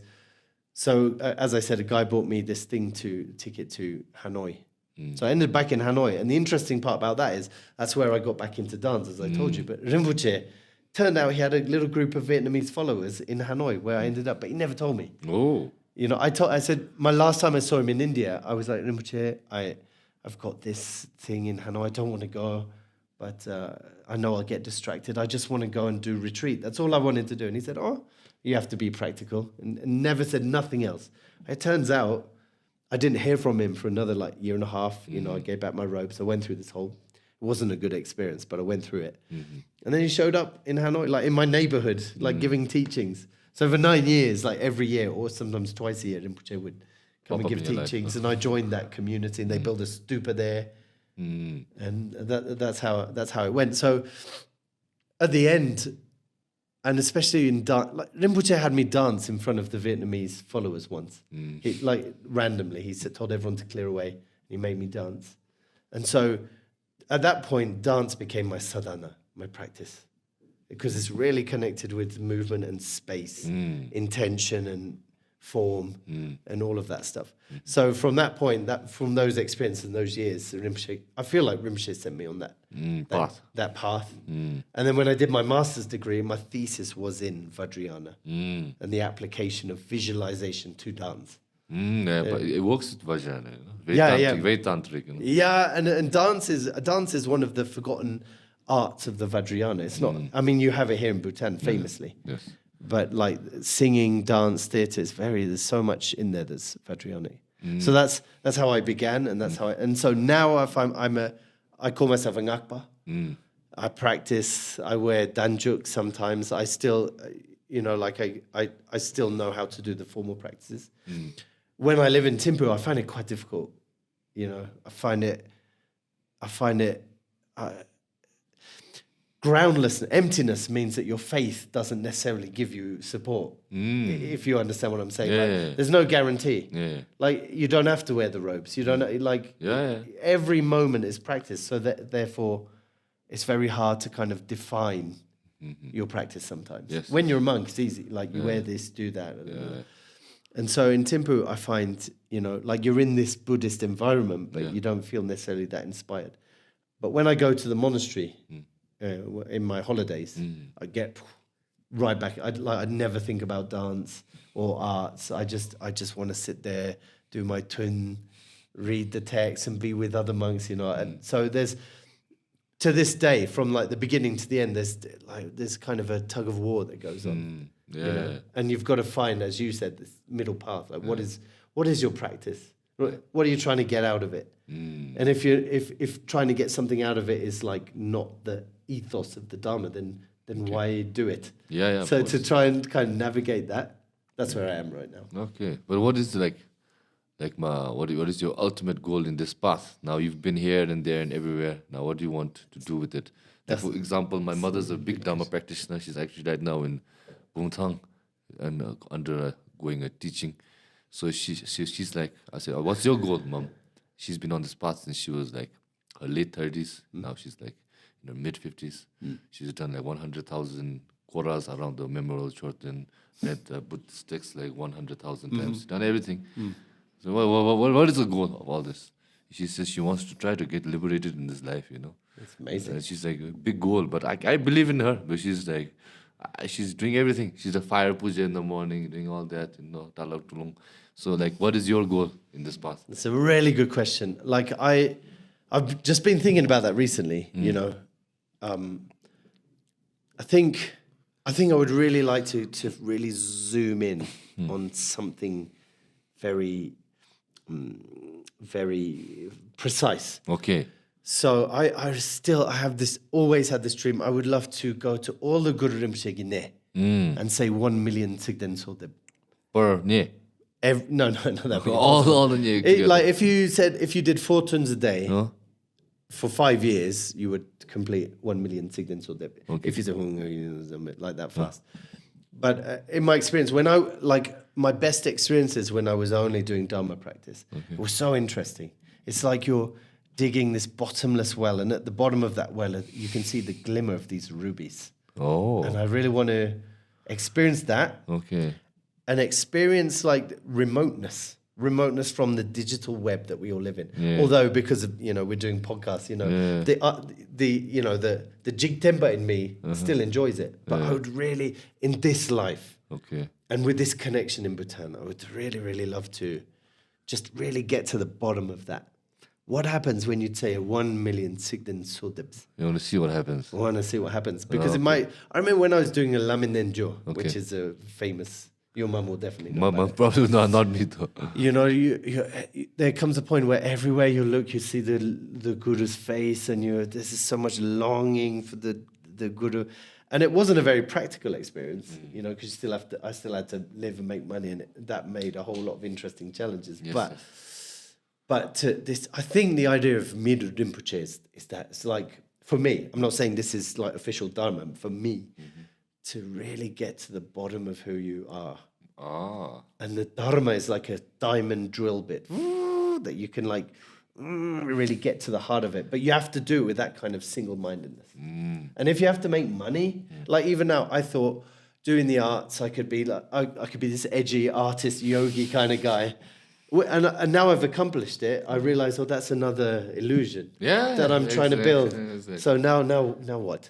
Yeah. You know what I mean? Yeah. So, and it's really hard for me to wake up and have that kind of I'm going to meditate. Meditation just becomes it's almost like entertainment. You do it in the morning, you feel good, then you go to work, then you hang out at Alchemy, you meet your buddy, So my goal in Dharma, if these teachings on Truko, posture, mind, space, these big teachings, I would really love to receive them and drill into them. That's what I would love to do.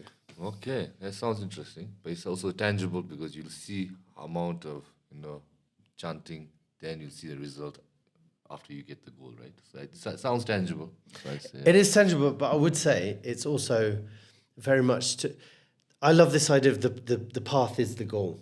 I believe in that as well. Yeah, that's a Trungpa thing. He wrote a book, Path is the Goal. But path is the process is the goal. Yeah, exactly. So it's not like I say 1 million and then ka-ching one day.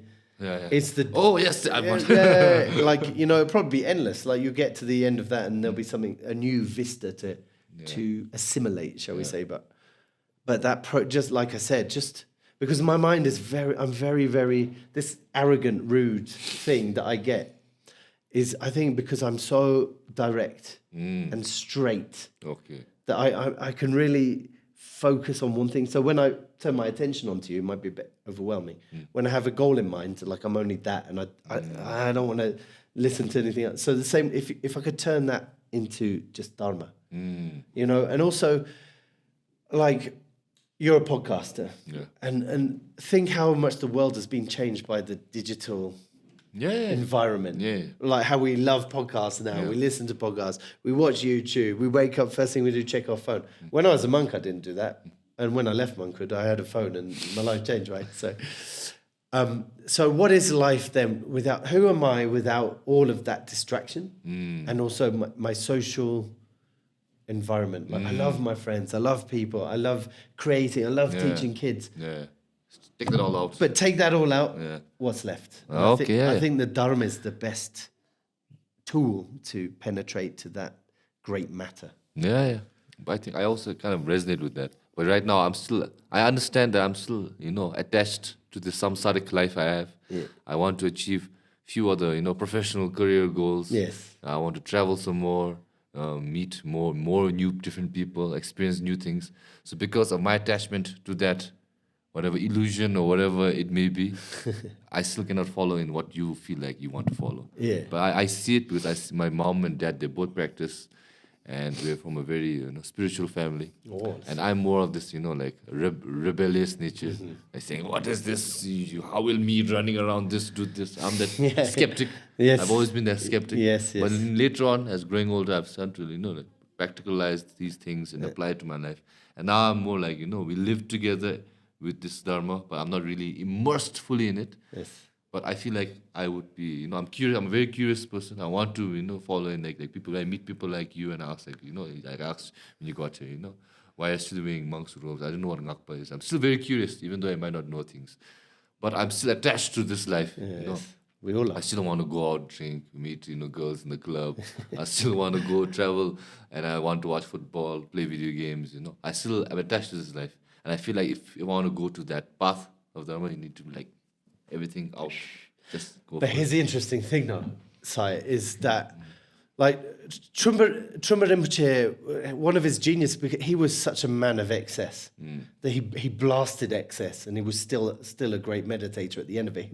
I think he was showing us that it's not like I give it all up and then I've got a clear path and then I'll be a good Dharma practitioner. Again, that's an illusion, like this whole idea of good and bad, which is controversial, but moral hang-ups don't really bring us goodness in the Buddhist sense.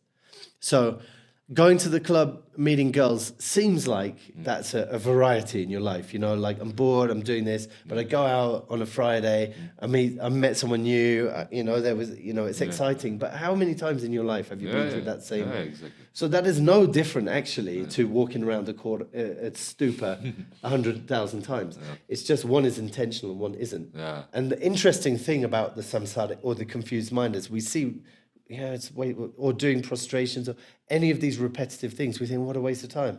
I could be getting something. But how many plates of emadati have you eaten in your life? Yeah. There's no end to it. Yeah. But every time it feels like you're satisfying a need, yes, or you're getting something out of it. But that's the trick, because you're not. Because if you were, you wouldn't still be doing it. You know what I mean?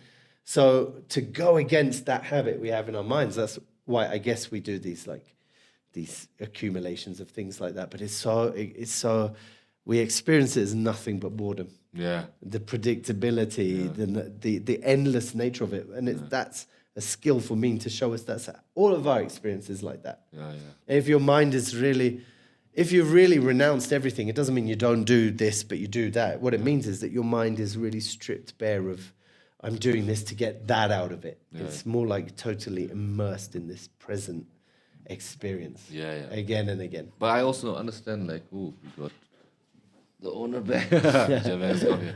But I also understand, like, you obviously you know what maras are, right? Maras. Yes. So I feel you're putting yourself in a situation where these maras will be present. So you're making yourself harder for you to do these things. Like, if I sit in a quiet, bench at my house where the sun is like, right, the weather's like this, and I just contemplate on my thought and my life, easy. Now I go to the club, I see 5 very pretty girls with ass and tits shaking around, the music I like, my friends around me giving me a beer. What am I going to think about? I'm going to think only bad thoughts. Maras have got me. So that's what I think about it also. That's true, but again, that's an opportunity because you can look directly into that mara and it will disappear. What do you mean? That's not possible. Well, I mean, I don't want to get too crude about it, but let's say you're there, and one of these girls, you strike up a convo, and let's say you get lucky. Okay. I'll leave that to our listeners to fill in the blanks. Yeah, exactly. at the moment of what you've wanted to achieve through that, how do you feel in that moment? You get a sudden dopamine boost, and ego boost, and then crash. Yeah. Crash. Yeah, crash. And that's the point. Yeah. So that is exactly how it is an illusion. Ah. It's gone like that. But again, like my experience being very different, and like, when I think of Khyentse Rinpoche, like I really wanted to be yogi, and I could do it. I lived in caves, I carried water, I ate sampa, I did all of it, and I loved it. And he would never he has retreats in France, you know. And I asked him once, Rinpoche, why don't you just send me to France? And he was like, oh, France is blocked for you. It's too French. Like this. First of all, there's no logic in that answer, and second of all, like I think where I've come to now is like, it's not about where you go or where you live. Even I live in Thimphu now. Sometimes I think, you know, like if I really want to be an artist, maybe London is better after all, you know. But if I were to, let's say, if I were to eventually follow that path, the Dharma is still with you. Like your mind is still with you. The practice is still with you. You know, suffering is still with us. Yes. So I think Khyentse Rinpoche's wisdom and brilliance was that he put me. After I was a monk, you know, in Vietnam, I had loads of these kind of experiences, loads of girlfriends, and loads of encounters, and the dancing thing. You know, I went to Thub Den Choling thinking I will never dance again. I left my dance job. I'm done with that. But it turned out that was my whole path. You know, so you can't leave any corner of your experience unexamined, because if you leave any of your experience out, then it can't be the Dharma, because the Dharma has to encompass everything. You know what I mean? This idea of emptiness is so fascinating because it's about space. And no matter how far you go in the universe, there's always more space. You can't get to the edge of anything, whether it be geographically, physically, or in your experience. You know what I mean? So if the Dharma isn't a teaching that is that vast, then what's the use in it? You know what I mean? So you're just to go back to your experience. I know what you mean. On a sunny day, the prayer flags are outside, and you feel like, oh, Genjo Senjo Rinpoche. Maybe I'm already enlightened. It feels that way. And then you get out of the door, and a dog shits on your shoe, and like somebody says something rude to you, and then you get angry. You know, but that's okay. It's not like I heard many Westerners, especially, say, "Oh, I'm a bad practitioner. I got angry." Mela. Like we of course you got angry. We've had this habit for how many lifetimes? But you're a good practitioner because you recognized it and you were like, oh, that's why I got angry. And it was unpleasant. Same for sexual desire. It's not I've got too much sexual. When it runs out, then I'll be a practitioner. Like if you're full of lust, then that is your treasure to polish and work on, and it's not a bad thing. But I'm saying like, I'm a very bad multitasker. I think I was saying. I was telling my mom, because I'm a very curious person. So I said, you know, I asked all these questions about them, and it feels like something I can apply in my life. But I feel like if I apply it fully and then took away my bad habits, I'll be a better practitioner, better whatever person I want to be. But I know, like, I also believe in a balanced life. So I feel like everyone needs a vice. Everyone needs a vice. Why? What can you say? Why do you need a vice? Because you can't. You cannot be innately too good. We're very balanced, gray creatures. Human beings are more morally gray, emotionally, physically. So like, if I feel like, you know, like we talked about, oh, I have to go. Let's say only drink water. I cannot drink soda or Coke or alcohol because it has sugar, is bad for the brain. Blah blah blah. Maybe do that. If I only drink water, but I'm constantly thinking, wow, wouldn't it be nice if right now this was a Coke instead? Exactly. So it's going to make me crazy, that restless mind. Exactly. So I say you have something to at least release that inhibition. Yes. So whether it be, you know, it can be small things, like I always say, it can be video games, it can be smoking, it can be partying, it can be girls, it can be Baba, it can be whatever it may be. But I say pick one vice. Just pick one.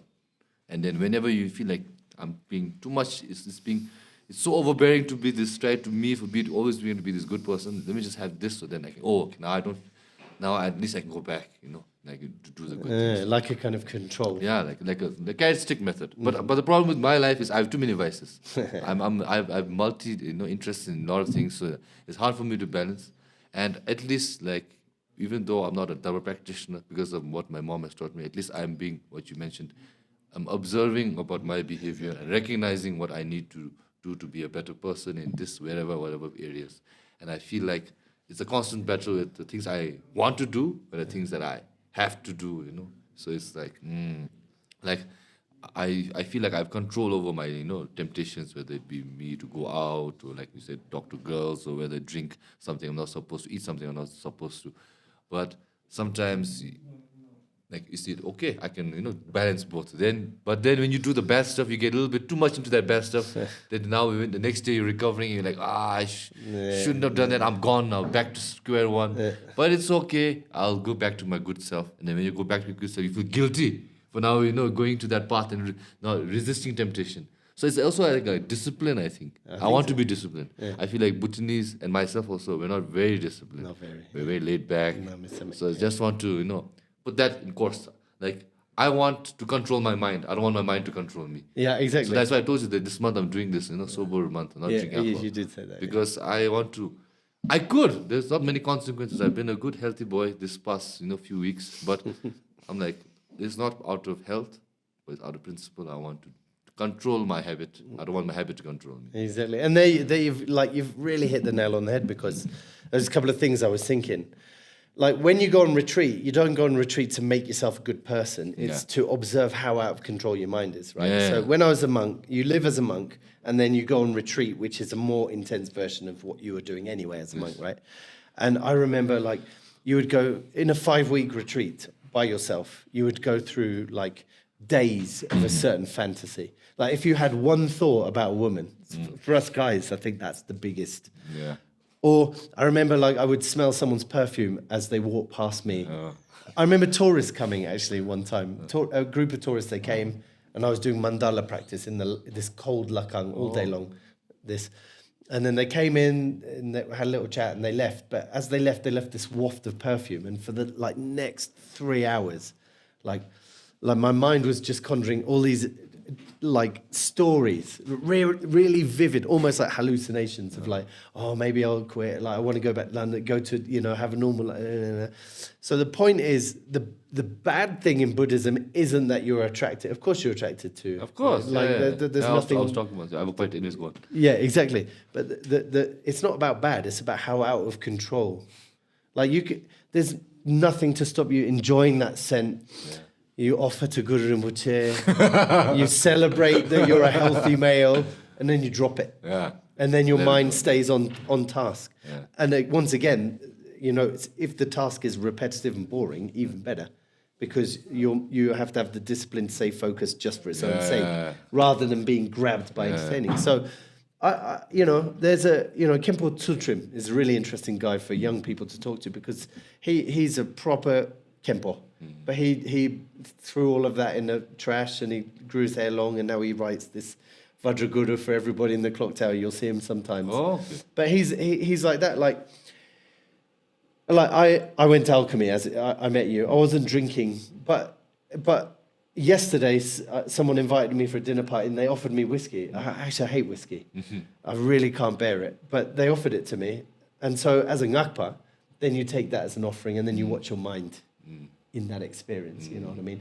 So things that you really need to watch out for, I don't think are that. Like, if you went into every situation as a Dharma practitioner, by the way, like, there's such a creative aspect. Like, you've heard, like, imagine your environment as a mandala and everybody's a daka dakini. These are quite well known in Bhutan, right? Okay, yeah. If you really live like that, then what's the problem? If you could really see every sentient being as your mother and sit with love in that, if they're all talking about, gossiping about you, and you can, even if you just wish to sit in love in that, it doesn't mean that you're just accepting it or you're going to be perfect. It means that you are then taking the rudder of the ship of your mind, I would say. You know what I mean? So there isn't bad or good, but that doesn't mean that anything goes. What it means is this idea of, as you said, discipline.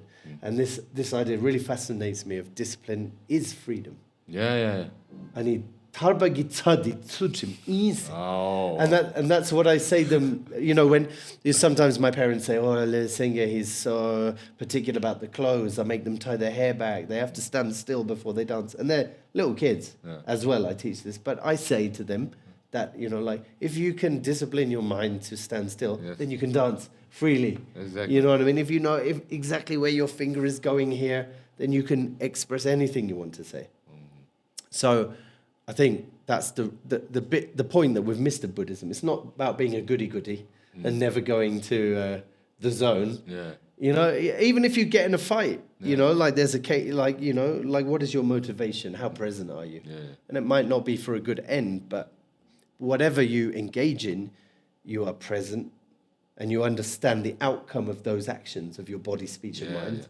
And then if you see that it didn't bring you any benefit, then why would you engage in them? That's the idea of rabju, rabne, which means to renounce. Okay. You understand it? So it's not really like I have to give up this stuff and then I'll be a good person. That's a very Victorian kind of Christian idea. Yeah.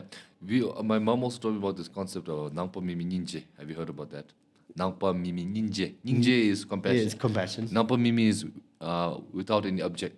Exactly. Agendaless compassion. With no agenda. Yeah, because sometimes like we feel like, I think it's in Christianity also, I feel like, or in Islam, it's like when you do something with the intention of us, it to make me feel good. Like, example, let's say I see you with no shoes.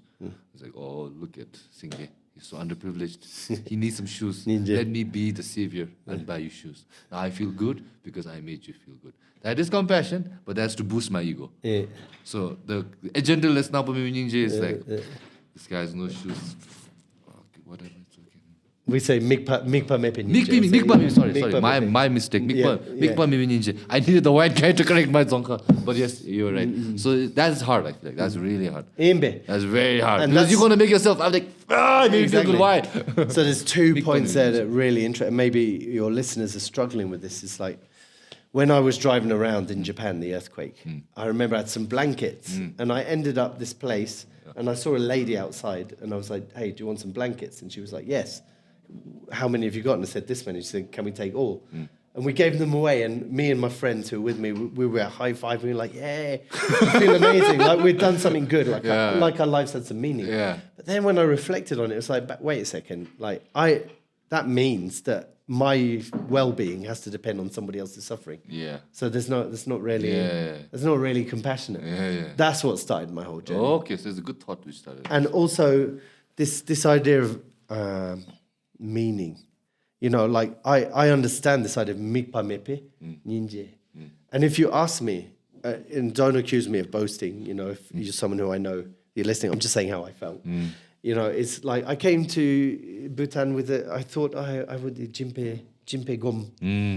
Jimpe gom benese. Okay. No sam hande. Nah. Okay. But then again, I realized after a year of it, like, because I trained this whole generation. I did Ling Gesar. I didn't get like that much thanks for it. Somebody complained that I got too much praise for it, right? So then I felt like a bit annoyed by that. But then I realized, well, how can it be really jimpa then? If you're expecting something else. Exactly, because anyway, there's no doubt that engaging in dance and drama and putting on it, I can see the benefit. And it's like you give it and then you let it go. And it wasn't all to me. I mean, as I said, if it wasn't the principal, she wouldn't have had it. If it wasn't for my colleagues, we wouldn't have been able to make it come to life. So that's what I really struggle is like I have to do all this good stuff and I can see the benefit, but I myself don't feel like I'm really getting that much out of it, and I don't feel happy about that. So now that's what I was saying. Like to think I want to do something good is already an achievement. But then there's always another side of the story in Buddhism. It's like, okay, yeah, but what was your motivation? And I think also, by the way, it's a little bit of a digression, but practice isn't about I sit down and I feel peaceful. If you wanted to do that, buy an ice cream, you know what I mean? Or have a beer with a mate, you know, go to Mama's and have one of his fantastic chicken burgers. It's about looking in this mirror and seeing all the ugly things and then being able to abide with that. Jine. Jine means that. Doesn't mean be pieced out and blissed out all the time. Jine means that whatever you see in the mirror, you have the steadiness to be able to be present with it. And then in that being present, that's when it starts to clear itself and become into definition. Then, okay, now I see. And then ultimately your mind is so clear, so steady that you can see this beginningless perfection in every situation and everybody. And I'm not saying, of course, that I've achieved that. But what I will say it's coming to Bhutan and going to Gurum Shigine and meeting people like Gangte Truko or Guru Khense or Dujam Rinpoche, all these amazing masters. For a few moments, you're like, you can see in the mirror clearly and perfectly because their mind is so steady that your own confusion sort of resolves itself for a few moments. So that's what I'm saying. Is like what I'm saying about the Dharma is it's not this path of promise to a land of milk and honey. It's really about accepting your existential crises and really getting into them rather than running away from them. Which I agree on. I'd rather know the bitter truth than be ignorant about the sweet lie. I believe in that. Exactly, and I think some people actually, but most people would prefer the lie. True, but the trouble with the preferring the lie is eventually. No, that's okay. We're good. But eventually, the lie itself, because it's not based on anything, will collapse. That's a good point. So it's better to know the truth because eventually the lie will fall apart. And then you'll be hurt because of your expectations. Exactly. So actually, when we're talking about it right now, I have one thing to say, and I have a question for that. Is basically, I think what I've learned, at least from your process, of what you told me, and what I've learned also is that when we talk about control, I think we can never be in control, but I think it's more about balance. We need to know when to take control of things when we're being a little bit passive, and know how to let go when you're being too active. I think that's what it is. Like maybe like you saying to the kids, like, make your hand, like this posture when you dance, because that's the correct way. And it'll teach you control when if you're being a little too, not very lax. You're too relaxed. But let's say you're being too stiff because you're so controlled. Ease it out, control, let it be free. Yeah. So I think it's all about balance. Exactly. I think we learn, and that's why we learn about, Gautama's path on the middle path. And I think you can reflect that in anyone's life. Like, being too nice, you want to be a pushover, people want to walk over you. Exactly. You be an asshole, no one's going to like you. You need to be an asshole sometimes when it needs to, when situation requires. And you need to know how to, take a step back when things are getting a little too intense. So I think that's what I've learned. But now the question which I wanted to ask is like at least for me, knowing these things a little bit here and all, and you also practicing reading all these books and all, and visiting all this, what is the right way, let's say, for a difference, at least I would say, what's the difference from like practicing like me, like, observing and then maybe practicing good acts and deeds, opposed to someone like you who's read a lot of scriptures, done a lot of mantra chanting, visiting Nyes. Like, what does that give you extra to oppose to the everyday life practice? Good question. Yeah. So let's imagine that you are a dancer in Thimphu. Okay. And you grow up and there's not much going on. So you look on YouTube and you do your best to copy and you become quite a good level at that. And then imagine somebody who at age 10 went to the Royal Ballet School. Okay. And then spent every day doing ballet for 3 hours a day, plus this, plus that. It's just that. Okay, and that's why they call it practice. It's simply that. And also, like people... I think I call myself Singye. I mean, Lama le tope mingde Singye.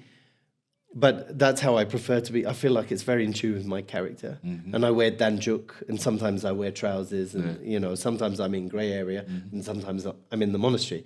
And I do think that people may think that maybe I'm a little bit like of a frivolous, not even a practitioner. So I wouldn't like your question is framed like it's not as if I'm an expert. It's just what I was interested in. You know what I mean? Yeah. Coming to Bhutan. Yeah. It's just what I was interested in, and it was also my tendril. So there's a part of it, but essentially, practice is there's no mystery to it. If you really want to get somewhere with it, read Kunzang Lame Shalung, follow the instructions, and you'll probably have the same result as those guys in that book who did it. You know what I'm saying? That's the difference. I think it's advanced course. I think we need to make Dharma practicing very simple and basic. Exactly. Like I feel like I'm somewhat of a practitioner in the basic form, and I think like what you've done extra with the reading and the visiting the Nyes, that's like the more of the advanced. Like when you go to the gym, you don't start lifting 100 kg right away. Yeah, exactly. You start off with 20 kg. Then after 2 years, after you're comfortable with 50, then you maybe walk towards 100 kg. And that's a really good analogy because basic like Dharma practice is really quite technical, quite concrete. Yeah. You're not really trying to get some kind of mystical vision. You're trying to understand the nuts and bolts of your human Yeah, yeah. existence. Yeah, yeah. You know, so if I say, example, on Manipimahong, for example, like just recently I started to become really attracted to this practice. And it's the most basic thing that even kids know, right? Yeah, yeah. Manipimahong. But it's really sophisticated Vajrayana technology that you can apply. Yeah, yeah. So when I lift a 2 kg kettlebell, Yeah. you know, like I get this amount of benefit. But when I've done that for 5 years, and I'm like, one day I'm like, oh, let me see how much I can bench press. Yes. And I find, I can. Yeah. Oh, then It's I because can. of the Omanipim who the kettlebells give you the strength to do the. Yeah, exactly. And this whole idea of like, again, path is the goal. It's like you haven't really. It seems like you've been through a process, but really you haven't. You've just come back to the beginning and understood it perfectly. I That's think a nice way of putting it. I mean, that's T.S. Eliot, a poet. He said that. Oh, that's really beautiful. Yeah. But I see in my life, I see that. You know what I mean? Coming back to Bhutan, it's so impossible. It's like, you know, like you don't just rock up to Bhutan and they say, yeah, welcome in. As in, Bhutan is famous for being difficult to get in. Yeah. Like to live at least. So. You know, but I came back twice, you know, and it's not like I come to Bhutan, they all love me here, you know, like I have great friends, amazing friends, and people who, as I said, people who think, and they don't even like to talk to me much, you know what I mean? So that must suggest that I have some relationship with Bhutan. Yeah. Karmic connection. Some karmic connection, and it's really like coming back to this place. And how do I understand it? When you go to alchemy in 10 years' time, you'll understand it differently. When you see the girls shaking their booties on the dance floor, after some time and experience, you'll have a different relationship. Yeah. And so it's never ending. Yeah, it's never ending. But just like I think. Did you say yappari? No, I didn't say but. I just but. Oh yeah, but I see. But anyways, like what you were saying, like it kind of resonates with me. Like every day is the discovery of something. I'm like, the thing about me is I get bored very easily. So like obviously like sometimes I'm on TikTok scrolling for an hour and what am I doing? So then that's why I need to find like healthier forms of me being distracted. Being distracted. And sometimes I don't find it distracting also. Just like I understand what I'm doing is I'm distracting myself from being bored. But sometimes I feel like, okay, I can use this time to be distracted in something which will benefit my life. Exactly. So sometimes, you know, like maybe like doing laundry, simple. You know, laundry, small things. Yeah. Laundry or cleaning the room. Yeah. Or, you know. Planning my next podcast. Yeah, or like go get a haircut. I even consider like these are things which need to get done, but if I'm lazy and I'm going to choose to watch YouTube and TikTok, I'm not going to get done. So I feel like product. Exactly. And sometimes it's like we talk about, you know, Ling, the mind, body, and soul. Yeah. Like I feel like Lunga Yisum. So we have, you know, I feel like the gym goers, when they go to the gym, they take care really good about the body, the Li. They're really good. But I'm not sure what's going on here. Are they, you know, doing the same amount of, you know, dedication here? And sometimes I feel like great lamas, you know, they like in terms of their soul and the mind, great learned people. But when you look at them, they're a little pot-bellied, they're like diabetic, and they're about to have TB. And you're like, you didn't take care of your body. You weren't disciplined there. I've often thought. I asked this question to one of my campus. But if you're right. You know, we're not taking care of our body exactly. as much as. But if you see like the yogis, Yeah. I mean, it's a totally different Okay. story. So, and you're reminding me like why I got so fascinated in like dance theory was like I'm really interested in this idea of intention, and that for me that's the genius of the Buddha's path, the teachings. It really, really hones in on intention. It doesn't matter what you do, but as you said, like, and you said, oh, I'm not a good practitioner, but I think that if you've decided, actually, no, my mind is getting sucked through my hand in TikTok, you look up in like 3 hours, and you're like, where has it gone? Yes, Then exactly. you try and read a book in like 5 minutes, seems like 3 hours. Yeah, Right? not possible. But when you decide, no, I don't want to do this anymore, that intentionality is the bread and butter of Dharma practice. I think that little bit the root is there. I want the branches to come out. Yeah, exactly. And there's this idea of the mind as an elephant. Totally, like if you tied a rope around an elephant's neck and you tried it, you wouldn't be able to. Our mind is that powerful. You know? Yeah, I really do believe. So it doesn't really help then say I'm a bad practitioner because you're just beating the elephant. You know. And like I say, I'm the same. And sometimes I do wish, like those years of wandering around, I had no money. I had no choice but to be present. Wow. And it was really useful for me. And I used to wake up really early. Immediately I would sit up, do my and I'd sit and practice. And once you made that first thought, I'm going to practice, then the whole tune would flow. No, but here's from the that. thing. Here's my point. I'll come to it. It's like you were required to do it because you had nothing to do. Exactly. And you had no money. I had no so money. it forces you to be to puts you in an uncomfortable situation. Yeah, and exactly. and forces you to adapt. Yeah, that's but right. in our lives, I think most people why we're stuck in samsara is we're too comfortable. Yes. Why go to the uncomfortable zone there when you Exactly. can sit right here? It's nice. Yeah, here. exactly. It's nice. Why go there? And I know this will be better for the long Yeah. run, but right now let's just sit here. And here's another problem to that side. It's like for me, in the past, I was so sure that in the long run that discomfort would benefit me. But sometimes, Darinamba, I think, but will it benefit me? yeah. Well, like what will I get out of this? And now I'm not sure. That's next level. Yeah. You know what I mean? Yeah. So, that is the whole point of retreat, is to take you away from distraction. Yeah. And by the way, I remember in one particular retreat, there was a bit of a cereal packet with writing on it. And just before my tun, because tuns you start like this time. Okay. It's very regulated. Okay.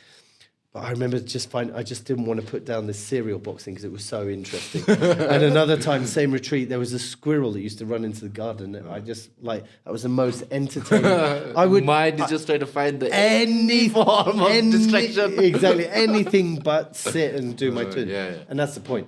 And so now, especially now, I told you, like buying a phone, that was probably the worst thing I ever did in a sense, because so it's always with me. I just got out of a huge Instagram addiction phase. Oh, okay. But I think also part of the training is you've got to do it. So it's like prostrations. You've got to do it so much that it becomes meaningless. Yeah. And then you become present in a sense. So like Instagram, it got so bad. And then one day I just felt like sick to the back teeth of it. And then now I don't have it on my phone. And it's not because every day I'm like, oh, I want to. It's not like that. It's like, so maybe it's not about force.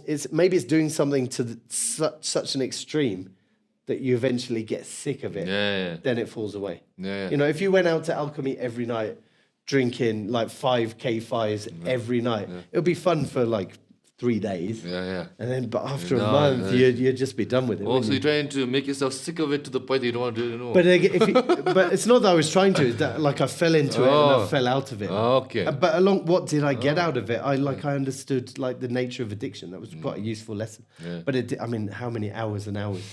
I always think if I'd have said as many Vajragurus as I spent on Instagram. But that's a very bad thought path you're going with. You're guilt tripping yourself. You're kind making, of. You're making yourself. But that's hypotheticals, I think those things are bad for your mental health. I agree, because then you just think, okay, what's the point? I might as well do this anyway. Like every time you do something bad, you could have used that time to something good. You can't be that's what I'm saying. You cannot be innately thuck up. You can't. You need a little denakchung on your side. A little bit. You need to balance things out. A little bit chilled out, relaxed. Yeah. You need it. I swear to God, if there was thuck up in the real world right now, What's luck up? thuck up is basically in Sichu time. Sichu, the Sichu time dance.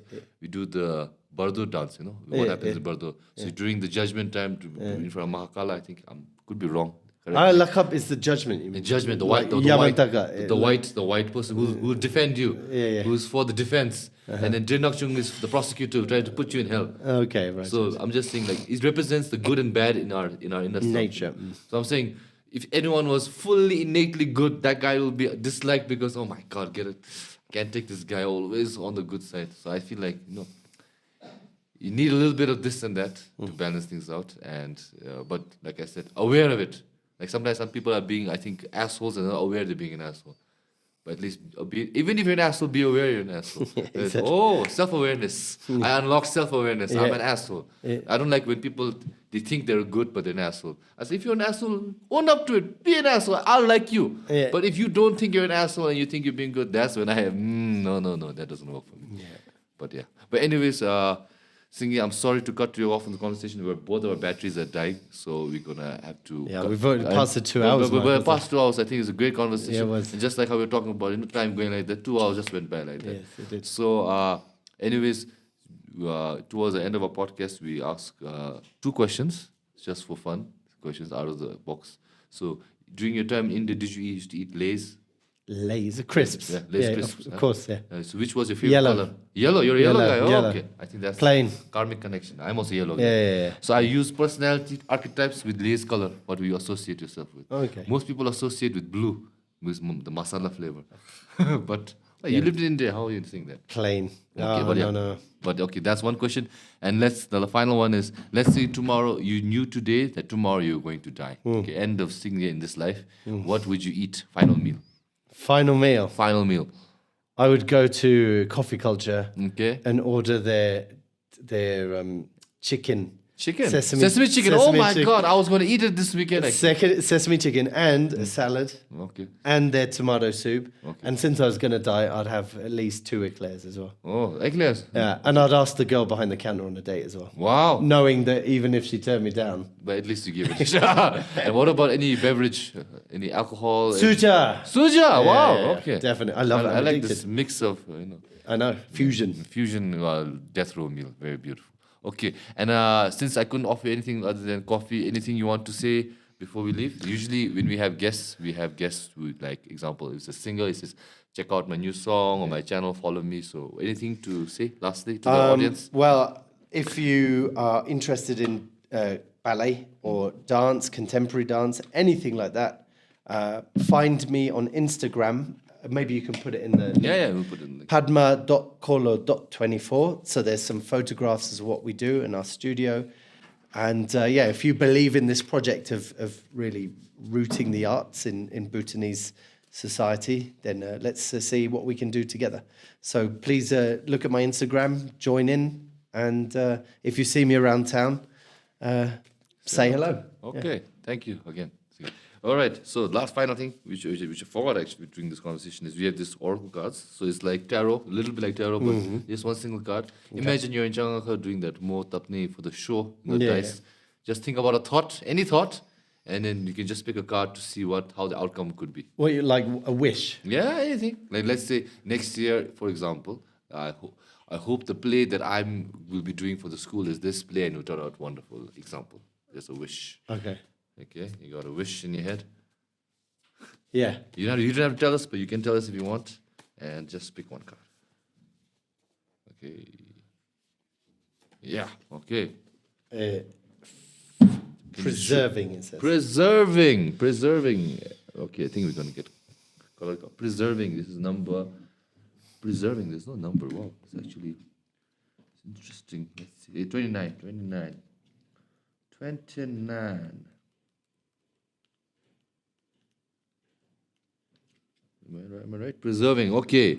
Let the breath of air carry the wisdom of the past into the present. Protect and cherish what is valuable and ensure that the treasures of knowledge and tradition endure through thoughtful stewardship and open communication. Preserving highlights the importance of maintaining and protecting valuable traditions, knowledge, environment, and inner strength to ensure your longevity and continued influence. This card also promotes personal growth by encouraging you to honor and nurture your heritage and inner resources, fostering resilience and sense of continuing in the ever-changing world. Oh, lovely. Was that resonating? It really was. Yeah. Okay, then wonderful to hear. Today, the thought of the day is preserving card. Preserving. Anybody, that's for you. All right. Again, thank you, Singye, for entertaining. Maybe we can have you again, or maybe we can have a conversation next time we meet in Alchemy or some any other place where a lot of Maras are present. Yeah, sure. Okay. All right. Okay. With that being said, thank you for watching this podcast to the end. Most of you are not subscribed. Those who are not, please consider subscribing. If you've watched towards the end because of this face, consider subscribing because of this face. And thank you to all these people, our podheads. Kariche, thank you so much for supporting this podcast, and also to our podhead Pro, Doti, and our new podhead. Where's my phone? I forgot. Pema Gashna. Pema Samdrup. Shout out to you too. Thank you for being podhead pros. Okay. If you want to be a podhead, check the link in the description. Check out plays or anything upcoming from our former yogi Singye, and we'll continue to keep you updated. Lasso. All right. Let's end the podcast. Okay, we do a tradition. We just clap one time. Okay. Time. Okay, wait 1 second. Sorry. It's okay. We'll do it again. All right. Until the next episode, goodbye. 1, 2, 3. Okay. That's all. Thank you. Thank you.